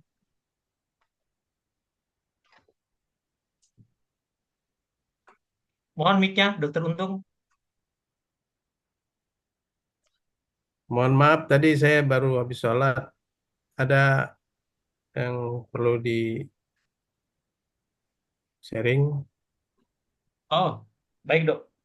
Ya, Tidak apa-apa, nanti kita lanjut ke pertanyaan kedua, Dokter Untung G. Ah, ya, ya. ya, yang tadi tentang suplemen dan penggunaan obat hipertensi darah jangka panjang, dok. Mungkin ada pendapat, dokter. Oh ya, jadi mungkin pendapat dari kita ya bahwa eh, ada ada suatu statement dari beberapa pasien bahwa ada yang dikatakan bahwa penggunaan obat antihipertensi menyebabkan ketergantungan. Nah, di sini yang perlu kita luruskan. Jadi, obat antihipertensi bukan menyebabkan ketergantungan, tetapi kita harus eh, menurunkan tekanan darah secepat mungkin eh, agar tidak terjadi komplikasi di kemudian hari. Komplikasi yang paling sering adalah bisa dengan cerebrovaskuler ke otak, bisa ke kardiovaskuler, ke jantung dan pembuluh darah, dan juga bisa juga ke ginjal sendiri. Jadi hipertensi dan ginjal seperti ayam dengan telur. Jadi kita bingung mana yang duluan, telur dulu apa ayam dulu. Nah, hipertensi dulu apa ginjal dulu. Jadi kadang-kadang ada orang datang dengan gangguan ginjal, tetapi dia tidak mengalami hipertensi yang berat. Tetapi ada juga orang yang datang hipertensi, apa namanya, hipertensinya berat, tapi dia belum mengalami komplikasi ke ginjal. Nah, untuk suplementasi, suplementasi ini eh, banyak sekali yang berakibat kegagalan pada fungsi ginjal. Mana suplementasi ini isi yang dikandungnya kebanyakan mengandung analgetik, anti nyeri, steroid. Nah, seperti halnya jamu-jamu yang ada di pasaran yang biasanya dibagikan ke daerah-daerah perifer, daerah-daerah sawitan, orang-orang yang bekerja di sawit supaya badannya fit, maka mereka mengkonsumsi obat-obatan atau jamu-jamu yang tidak direkomendasikan. Misalnya madu kelanceng, daun bidara, binahong, montalin. Semuanya itu prinsipnya mengandung steroid. Jadi mereka menghilangkan gejala yang dideritanya. Misalnya dia ada sakit badan karena hipertensinya. Nah, dengan minum obat itu hilang gejalanya. Nah, kehilangan gejala dari hipertensi itu yang menyebabkan orang lalai terhadap komplikasi yang ditimbulkan di kemudian hari. Dan juga banyak penggunaan kafein yang berlebihan. Nah, penggunaan kafein yang berlebihan ini tadi juga akan meningkatkan eh, irama jantung, kemudian juga efektivitas dari pompa jantung berkurang. Nah, lama-kelamaan mengalami kelelahan pada jantung dan jantung nggak bisa mensuplai oksigen atau darah ke ginjal sehingga ginjal mengalami kerusakan. Dan yang paling penting adalah juga selain daripada obat, orang sering mengesampingkan tentang pengaturan diet. Jadi diet yang tepat harus kita jalankan. Jadi sekarang banyak ahli gizi sudah yang bisa kita untuk konsultasi.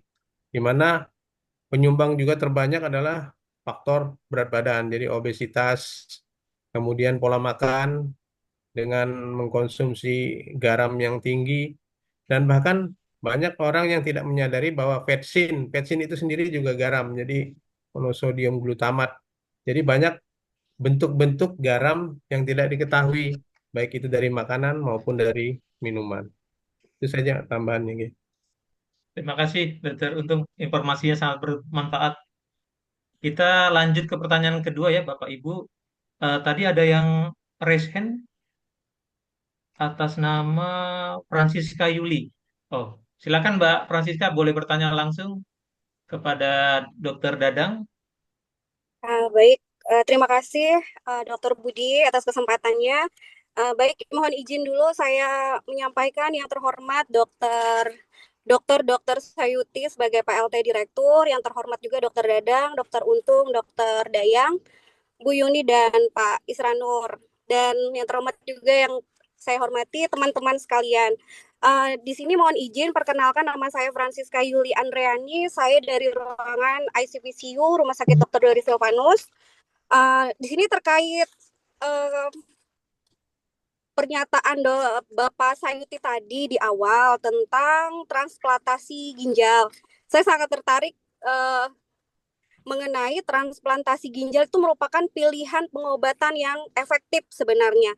Tapi seperti yang kita ketahui, kalau di Indonesia sendiri tidak diperkenankan untuk transplantasi ginjal, Dok. Mohon izin bertanya, apakah boleh untuk transplantasi ginjal? Karena untuk pernyataan di luaran pun mengatakan transplantasi kan merupakan pilihan pengobatan yang efektif seperti itu.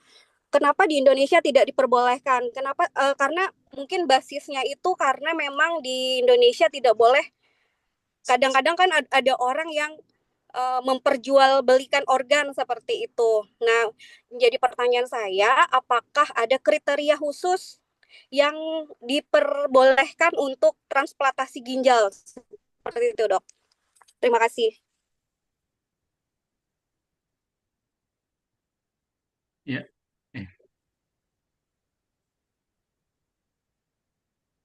Oke, terima kasih Dokter Budi. Jadi saya mau nanti ditambahin oleh Dokter Budi, Dokter Untung dan ada Dokter Dayang juga. Jadi untuk transplantasi ginjal itu satu tindakan yang sudah dilakukan rutin. Kalau di RSCM hampir tiap minggu ada pasien yang melakukan transplantasi ginjal. Dan kalau di RSCM tiap minggu itu sudah terjadwal. Jadi pasien yang akan melakukan transplantasi ginjal namanya siapa, sampai daftarnya waktu kami pelatihan kemarin itu daftarnya itu sudah panjang sekali. Sampai daftar tahun ini sampai tahun depan daftarnya sudah ada semua.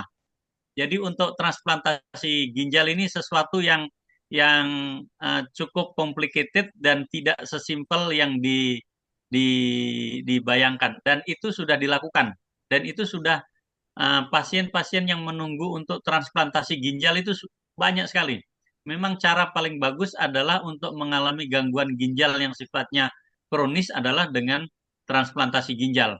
Cuman masalahnya kemampuan sumber daya kita belum maksimal, sehingga kalau kami lihat di RSCM, saya nggak tahu kalau yang di center yang lain. Kalau di RSCM itu jadwalnya sudah ada, mulai dari umur yang sudah tua maupun usia yang menengah, produktif maupun yang masih muda. Yang kemarin kami temukan pas yang kami, jadi untuk transplantasi ginjal itu prosedur kita lebih ketat dibandingkan dengan seperti di Cina. Jadi untuk transplantasi ginjal itu melibatkan semua sektor, bukan hanya dokter penyakit dalam, bukan hanya dokter bedah, bukan hanya perawat di ginjal saja dengan ICU, tidak, tapi juga melibatkan psikiatri. Kenapa? Jadi kebetulan ada pasien kami yang dari Buntok itu, kebetulan dia waktu itu ada mempunyai duit yang cukup, terus tanya, "Dok, bagaimana kalau saya transplantasi?" "Boleh, silakan." Akhirnya dia pergi ke sana, terus dia ada karyawannya dia yang diajak dan bersedia mendonorkan organ. Tapi ketika lebih lanjut ditanya, diperiksa, karena prosesnya itu nggak 1-2 bulan, prosesnya panjang sekali dan antriannya cukup panjang. Antriannya cukup panjang itu. Nah, di situ salah satu yang harus dilewati adalah ke bagian psikiatri. Nah, di situ akan ditanya dan diwawancara. Kalau sampai ketahuan di situ ada transaksi, langsung dibatalkan. Jadi misalkan ada proses jual beli organ, bahwa nanti saya dijanjikan akan dibayar sekian ratus juta atau apa, kemungkinan pasti akan langsung ditolak. Nah, itu yang terus sebelum itu juga akan dilakukan screening. Nah, dari screening ini yang seringkali Dokter Untung dengan Dokter Budi yang lebih banyak berpengalaman itu dia. Pada saat screening pasien dengan si pendonor, ininya seringkali tidak cocok. Sehingga yang kami temukan kemarin pas kami di RSCM, antara ibu dengan anak.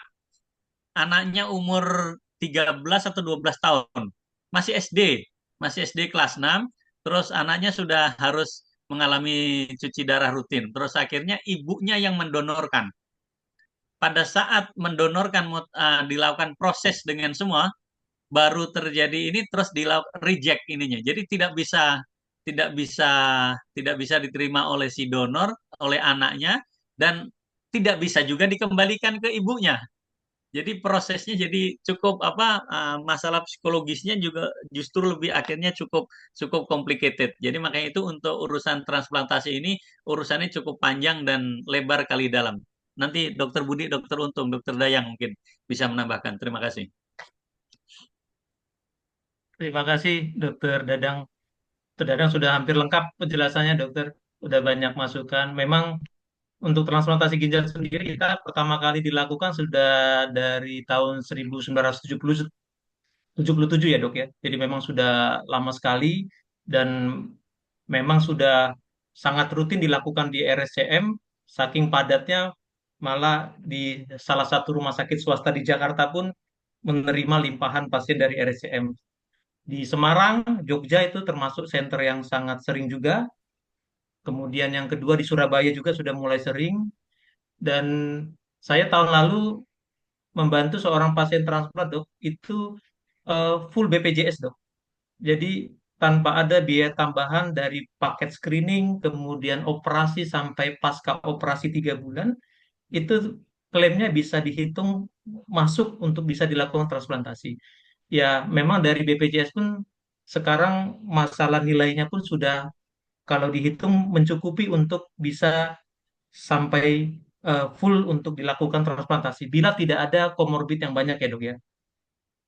Mengapa di Indonesia sedikit kurang berkembang dibandingkan di negara lain? Karena memang kita masih menganut sistem donor hidup, dok. Jadi kita hanya menerima ginjal dari orang yang masih hidup. Beda di beberapa negara di Eropa, itu dia bisa donor kadaver. Jadi pasien yang baru meninggal itu bisa dioper ke negara lain dengan sistem yang sudah teratur, terutama di negara Eropa. Kalau di negara-negara Cina itu dulu ceritanya pasien yang ini dok dihukum mati, tembak. Begitu ditembak, meninggal itu langsung diambil ginjalnya ditransplantasikan. Jadi memang kita agak sedikit ketertinggalan karena memang masih menganut donor hidup. Tapi beberapa wacana akan menuju ke donor kadaver. Mungkin nanti Dokter Untung bisa menambahkan. Monggo Dokter Untung. Ya, terima kasih. Jadi terkait dengan transplantasi, maka ini kita berbicara tentang donor dan pasien ya.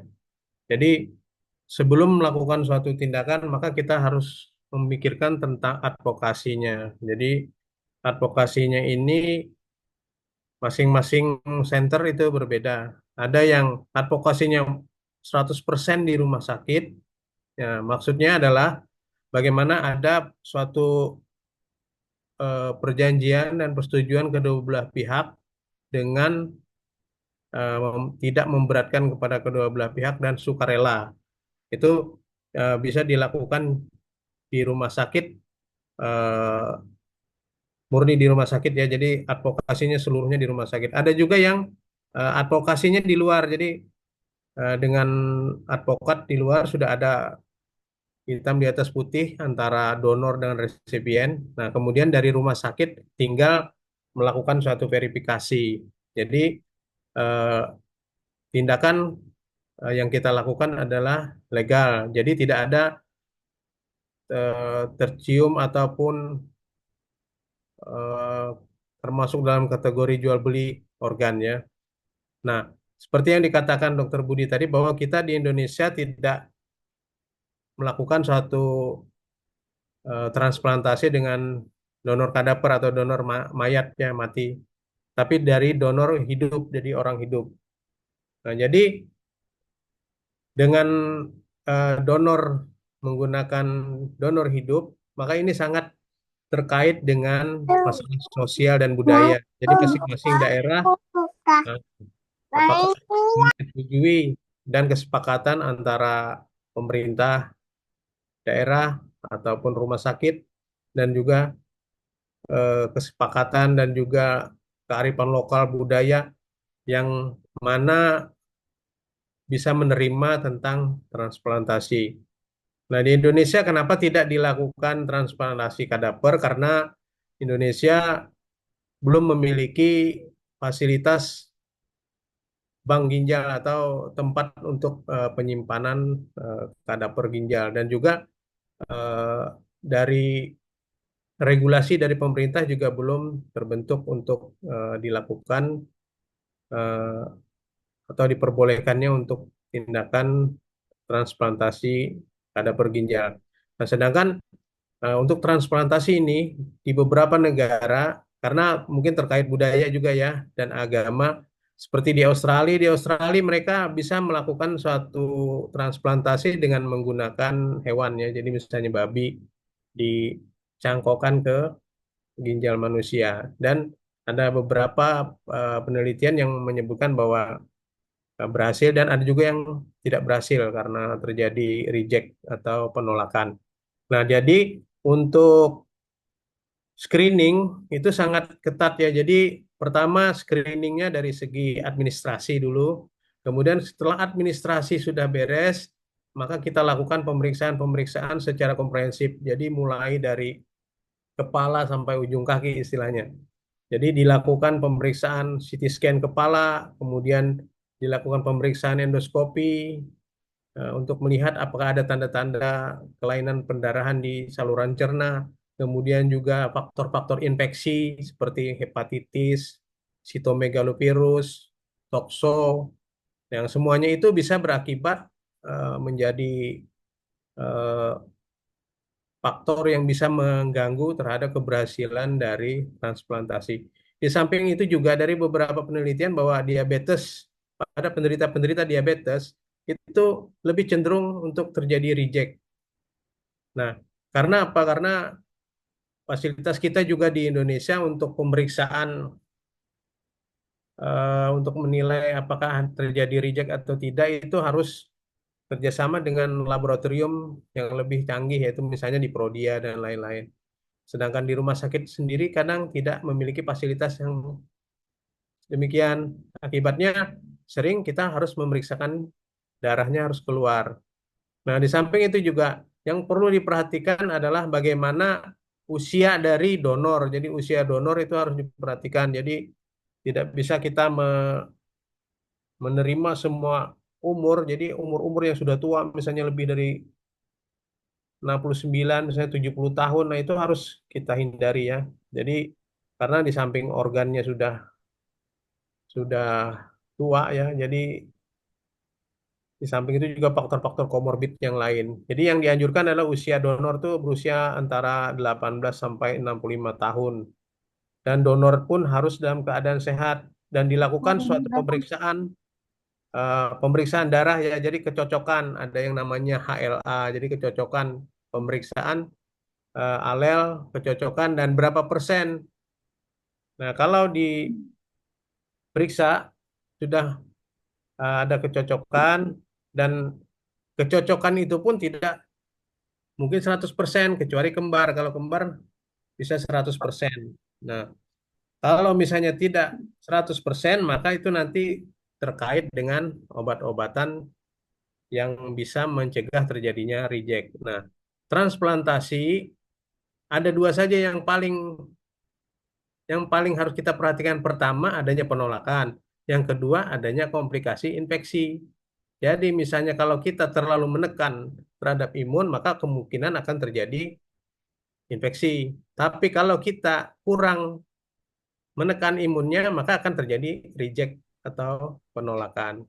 Nah, jadi pemeriksaan HLA atau kecocokan tadi, dulu kita harus kirim. Saya ingat dulu waktu transplant dikirim ke Los Angeles dulu.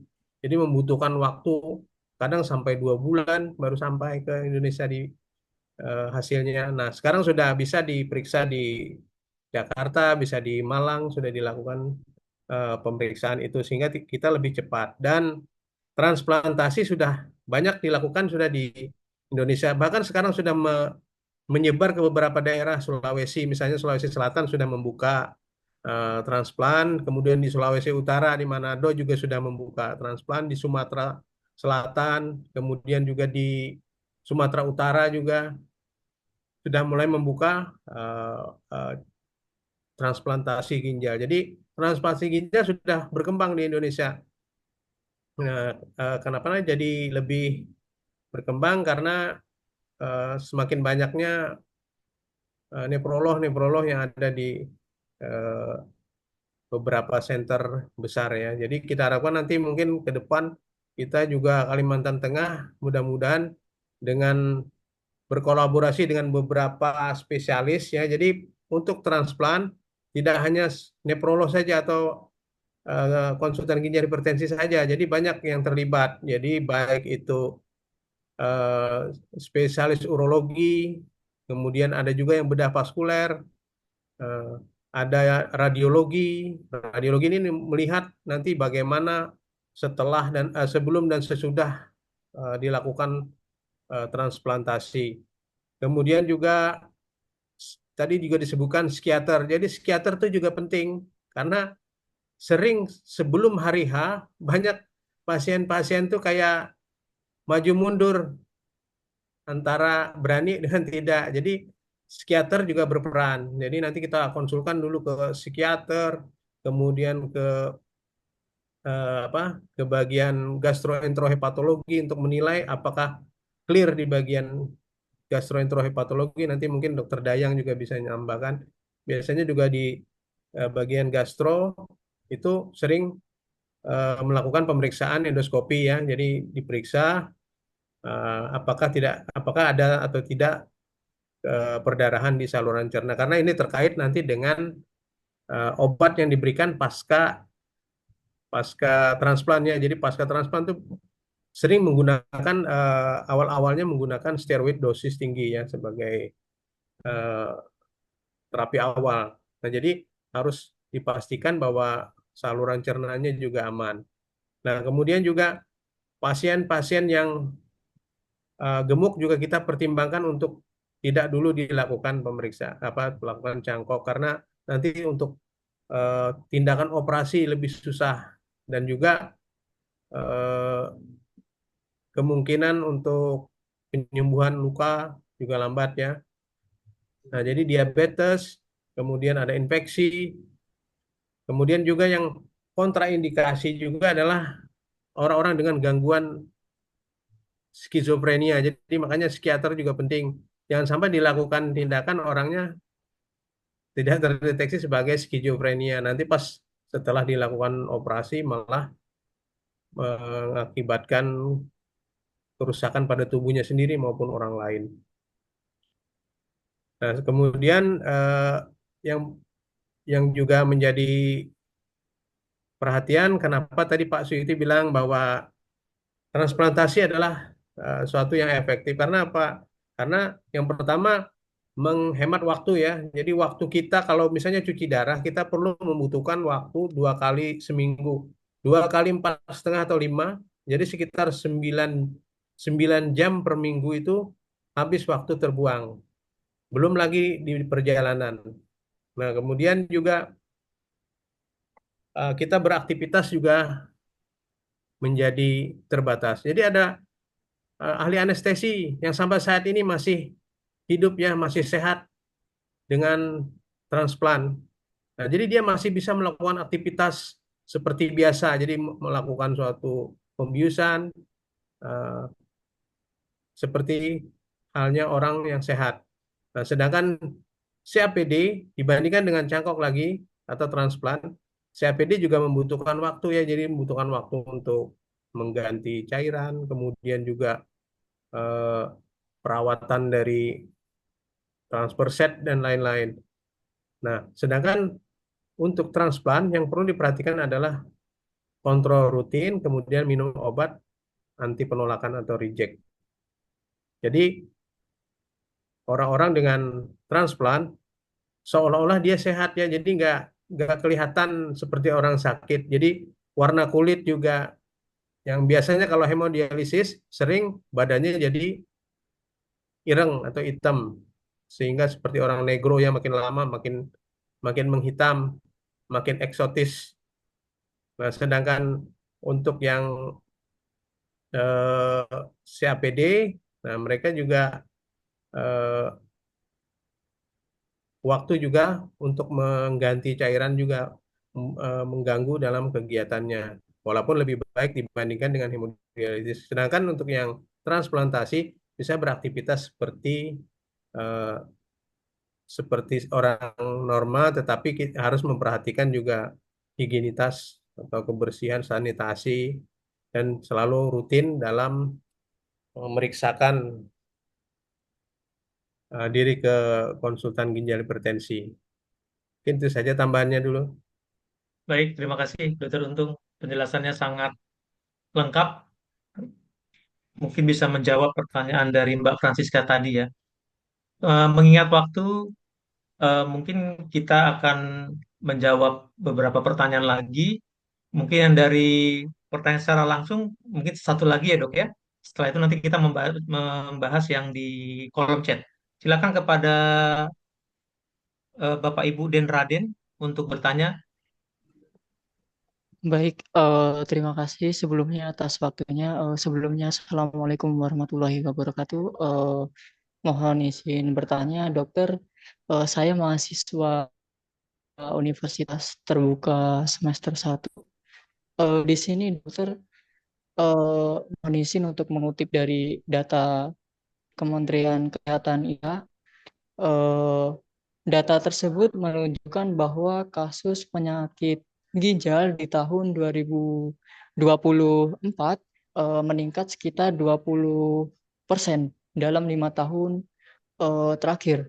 Pertanyaan saya, langkah sederhana apa yang bisa dilakukan anak muda untuk mencegah atau mendeteksi penyakit ginjal sejak dini serta membantu mengedukasi masyarakat yang masih awam.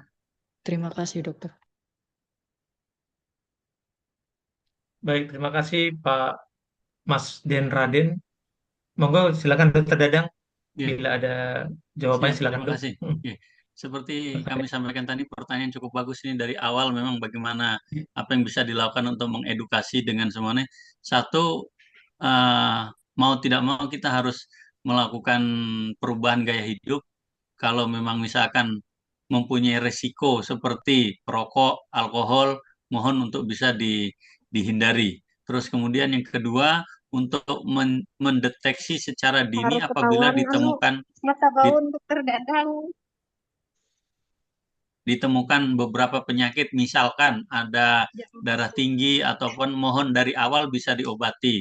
Terus kemudian apabila misalkan ditemukan potensi seperti ada ada turunan sakit gula, nah itu mohon agar segera dicek dari awal. Kenapa? Kalau dari awal kita sudah bisa obati, insya Allah mungkin komplikasinya akan bisa teratasi. Terus kemudian apabila ditemukan anak muda yang hobinya men-scroll-scroll TikTok maupun IG maupun yang lain, akhirnya mager, akhirnya terjadi obesitas. Nah, kalau terjadi obesitas, makanya harus dilakukan tindakan-tindakan yang untuk mencegah terjadinya hal itu. Saya punya tesis yang lalu, salah satu adalah terjadinya peningkatan resistensi insulin pada mahasiswa. Jadi mahasiswa yang kami teliti dengan semua itu umur 20-an semua sudah terjadi resistensi insulin. Jadi makanya kalau di bagian anak sekarang sudah melakukan penelitian menemukan anak umur 10 tahun itu sudah terjadi peningkatan kolesterol, peningkatan gula dengan semua. Makanya dari awal harus segera diantisipasi. Terus kemudian seperti saya sampaikan di awal tadi untuk lebih bijak mempergunakan minuman-minuman suplemen. Bukan tidak boleh, cuman harus lebih bijak, lebih waspada. Terus kemudian juga yang satu terakhir tentang olahraga. Harus selalu kita lakukan terus secara berkala dan jangan, apalagi dengan gaya hidup dan perilaku yang kalau saya hidup di tahun 80, tahun 90-an. Tidak pernah ada HP, televisi juga susah. Nah, mungkin akan masih banyak bermain di luar. Nah, kalau anak-anak zaman sekarang umur 2-3 tahun sudah pegang HP dan jarang bermain di luar. Dan ini perlu diantisipasi oleh para orang tua dan semuanya untuk lebih bijak mengawasi anak karena tidak ada universitas rumah tangga. Yang adalah ada universitas kedokteran dan pendidikan keluarga juga tidak ada. Yang adalah pendidikan yang lain-lain. Jadi mau tidak mau kita harus kita sebagai orang tua dengan semua lebih mawas diri kepada anak-anak kita, lebih mendidik dan mana yang baik kita lakukan dan belum tentu seperti fast food dengan semua itu kan tidak kalau kita apa konsumsi secara berlebihan juga akan bisa menjadi masalah. Itu mungkin sedikit dari saya. Monggo Dokter Budi Baik, ditambahkan. eh, dari Dokter Dara sudah sangat lengkap sekali, Dok. Ah, nanti kita lanjutkan untuk pertanyaan selanjutnya, ya, Dok, ya, dari kolom chat. Gitu. Semoga tadi pertanyaan Dokter Bidadang sudah sangat menjawab karena sudah sangat lengkap dan informatif. Izin saya bacakan, Dok, pertanyaan dari Pak Alek Rianto. Izin bertanya kepada Dokter Dadang. Jika sudah terkena gagal ginjal, berapa batas cairan yang boleh dikonsumsi, Dok? Dan benarkah tidak boleh minum air kelapa? Kemudian pertanyaan kedua, jika anak pernah mengalami gagal ginjal akut, apakah kelak lebih rentan mengalami gagal ginjal kronis? Terima kasih. Monggo, Ya, Dokter Dadang. terima kasih. Jadi seperti saya sampaikan tadi di awal, sebelum saya lupa, tadi apa air kelapa. Kalau air Ya, kelapa pada dia penderita penderita CKD atau sudah end stage atau dia sudah melakukan dialisis, sebaiknya dihindari. Nah, karena salah ya, satu di situ adalah kaliumnya cukup tinggi. Nah, sementara ya. ginjalnya sudah tidak bisa berfungsi. Nah, kalau sampai kaliumnya tinggi, kalau sampai hiperkalemi, nah bisa aritmia nanti bisa menimbulkan gangguan jantung dan bisa berhenti jantung. Bukan berarti tidak boleh, cuman Iya. sebisa mungkin dihindari. Sebisa mungkin dihindari. Terus kalau memang suka sekali ya sudah Bismillah lah 1-2 kali ini tapi jangan terlalu banyak karena kadar kaliumnya cukup tinggi. Terus kemudian sama juga dengan ini apa super mie atau mie instan dengan semua itu kalau Instan, Dok. dia penderita sudah CKD sudah cuci darah rutin ataupun memang sudah mengarah ke cuci darah tapi dia pasiennya belum mau sebaiknya dihindari karena itu elektrolitnya bisa bermasalah. Terus Ya, kemudian untuk apakah pada anak gagal ginjal yang akut nanti besarnya tergantung gagal ginjal akutnya tadi karena apa? Kalau memang misalkan karena infeksi, kalau infeksinya sudah teratasi ya berarti aman aja. Kemungkinan insya Allah tidak ada masalah. Atau misalkan karena apa batu ginjal, karena obstruksi ada nefrolitiasis, terus kan selalu dianjurkan secepat mungkin untuk bisa dilakukan operasi. Nah, kalau sampai batunya dioperasi, kalau ginjalnya masih berfungsi bagus, berarti masih reversible, jadi tidak perlu lagi untuk cuci darah. Tapi kalau sampai ginjalnya sudah terganggu, otomatis nggak bisa balik lagi ke fungsi normal. Itu mungkin. baik. Dokter Budi, Terima monggo kasih, Dok. ditambahkan. Nah, menambahkan sedikit, Dok, kalau 1 gelas air kelapa itu mengandung 700 miligram kalium, sedangkan kebutuhan untuk penyakit ginjal kronik itu 2000 sehari, Dok. Jadi kalau kita minum 1 gelas itu sudah sepertiga dari kebutuhan dalam 1 hari. Jadi memang Siap. diharapkan untuk dihindari, ya, Dok. Kita lanjut ke pertanyaan selanjutnya, gitu, Dok. Di kolom chat, mungkin satu pertanyaan lagi nih kita akan bahas karena lebih pertanyaan sangat baik dan menarik. Nanti kalau ada pertanyaan yang belum sempat kita jawab, nanti kita jawab melalui personal, ya, Dok, ya. Siap. Selamat sore, Dok. Saya Asti, izin bertanya pada pasien hipertensi dan diabetes, apakah pemeriksaan tambahan selain urin kreatinin supaya lebih dini mengetahui ada masalah di ginjalnya? Dan sebaiknya rentang berapa lama screening itu dilakukan, Dok? Terima Monggo, Dokter kasih. Dadang.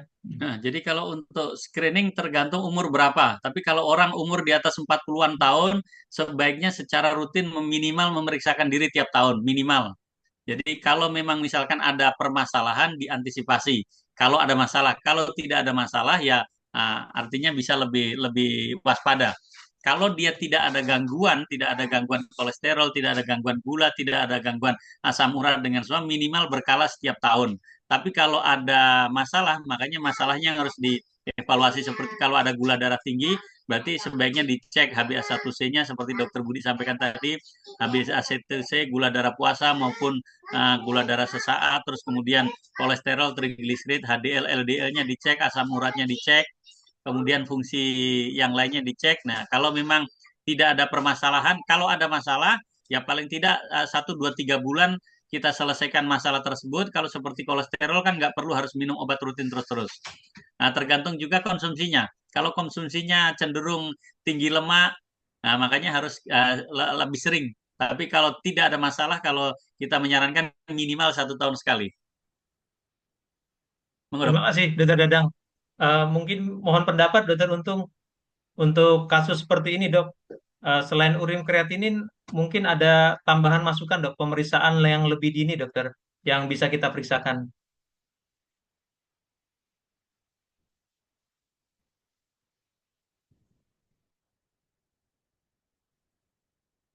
Mohon mic-nya, Dokter Untung. Oke. Eh, jadi untuk pemeriksaan atau deteksi dini, pertama yang murah meriah adalah kita bisa melihat dari eh, profil dari kencing kita ya. Jadi air kencing kita itu warnanya bagaimana. Kemudian yang kedua adalah berbusa apa tidak. Kemudian baunya juga. Jadi dari warna, warna misalnya warnanya merah seperti darah. Nah, itu juga kita waspada itu ada suatu gangguan pada saringan ginjalnya ya atau glomerulus. Nah, kemudian juga berbusa atau tidak. Jika berbusa seperti sabun dikocok, itu juga kita waspada. Nah, dan juga ini sering juga terjadi pada orang-orang yang mengalami diabetes ya. Jadi sering terjadi eh, kencing berbusa yang seharusnya nanti kita lakukan pemeriksaan urin ya. Pemeriksaan urin bisa dengan urin lengkap sederhana ya di puskesmas. Nah, kita lihat apakah ada protein atau ada eritrosit yang banyak itu menandakan ada gangguan di glomerulus maupun di tubulus. Nah, kemudian juga eh, apakah ada tanda-tanda infeksi di saluran kencing dengan diperiksa dari urin tadi.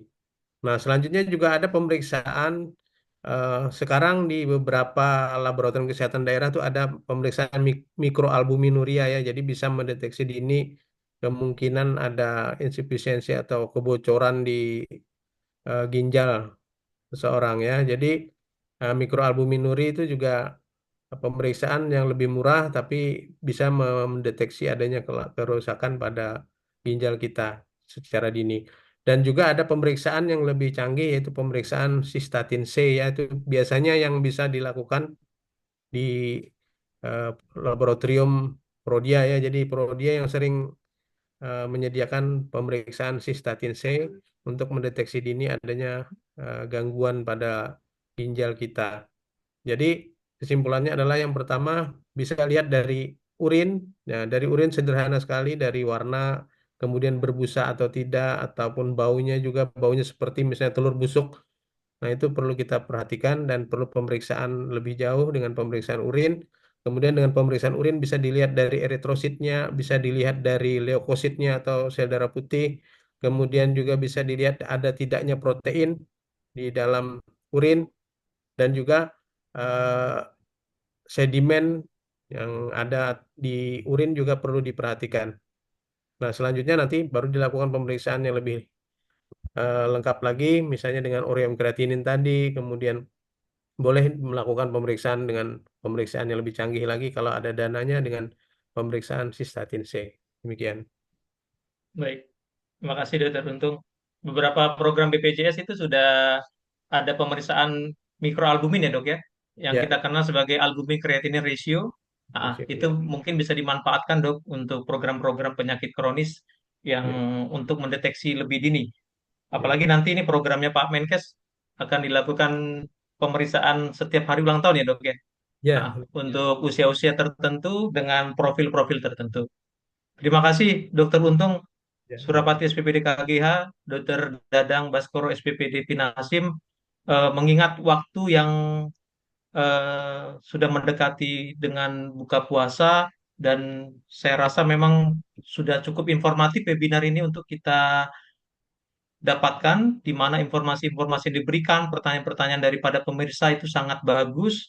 Nanti bila ada pertanyaan yang belum terjawab nanti kami akan hubungi secara pribadi Bapak Ibu untuk dijawab oleh pembicara. Semoga nanti tetap bisa terbantu dengan jawaban yang melalui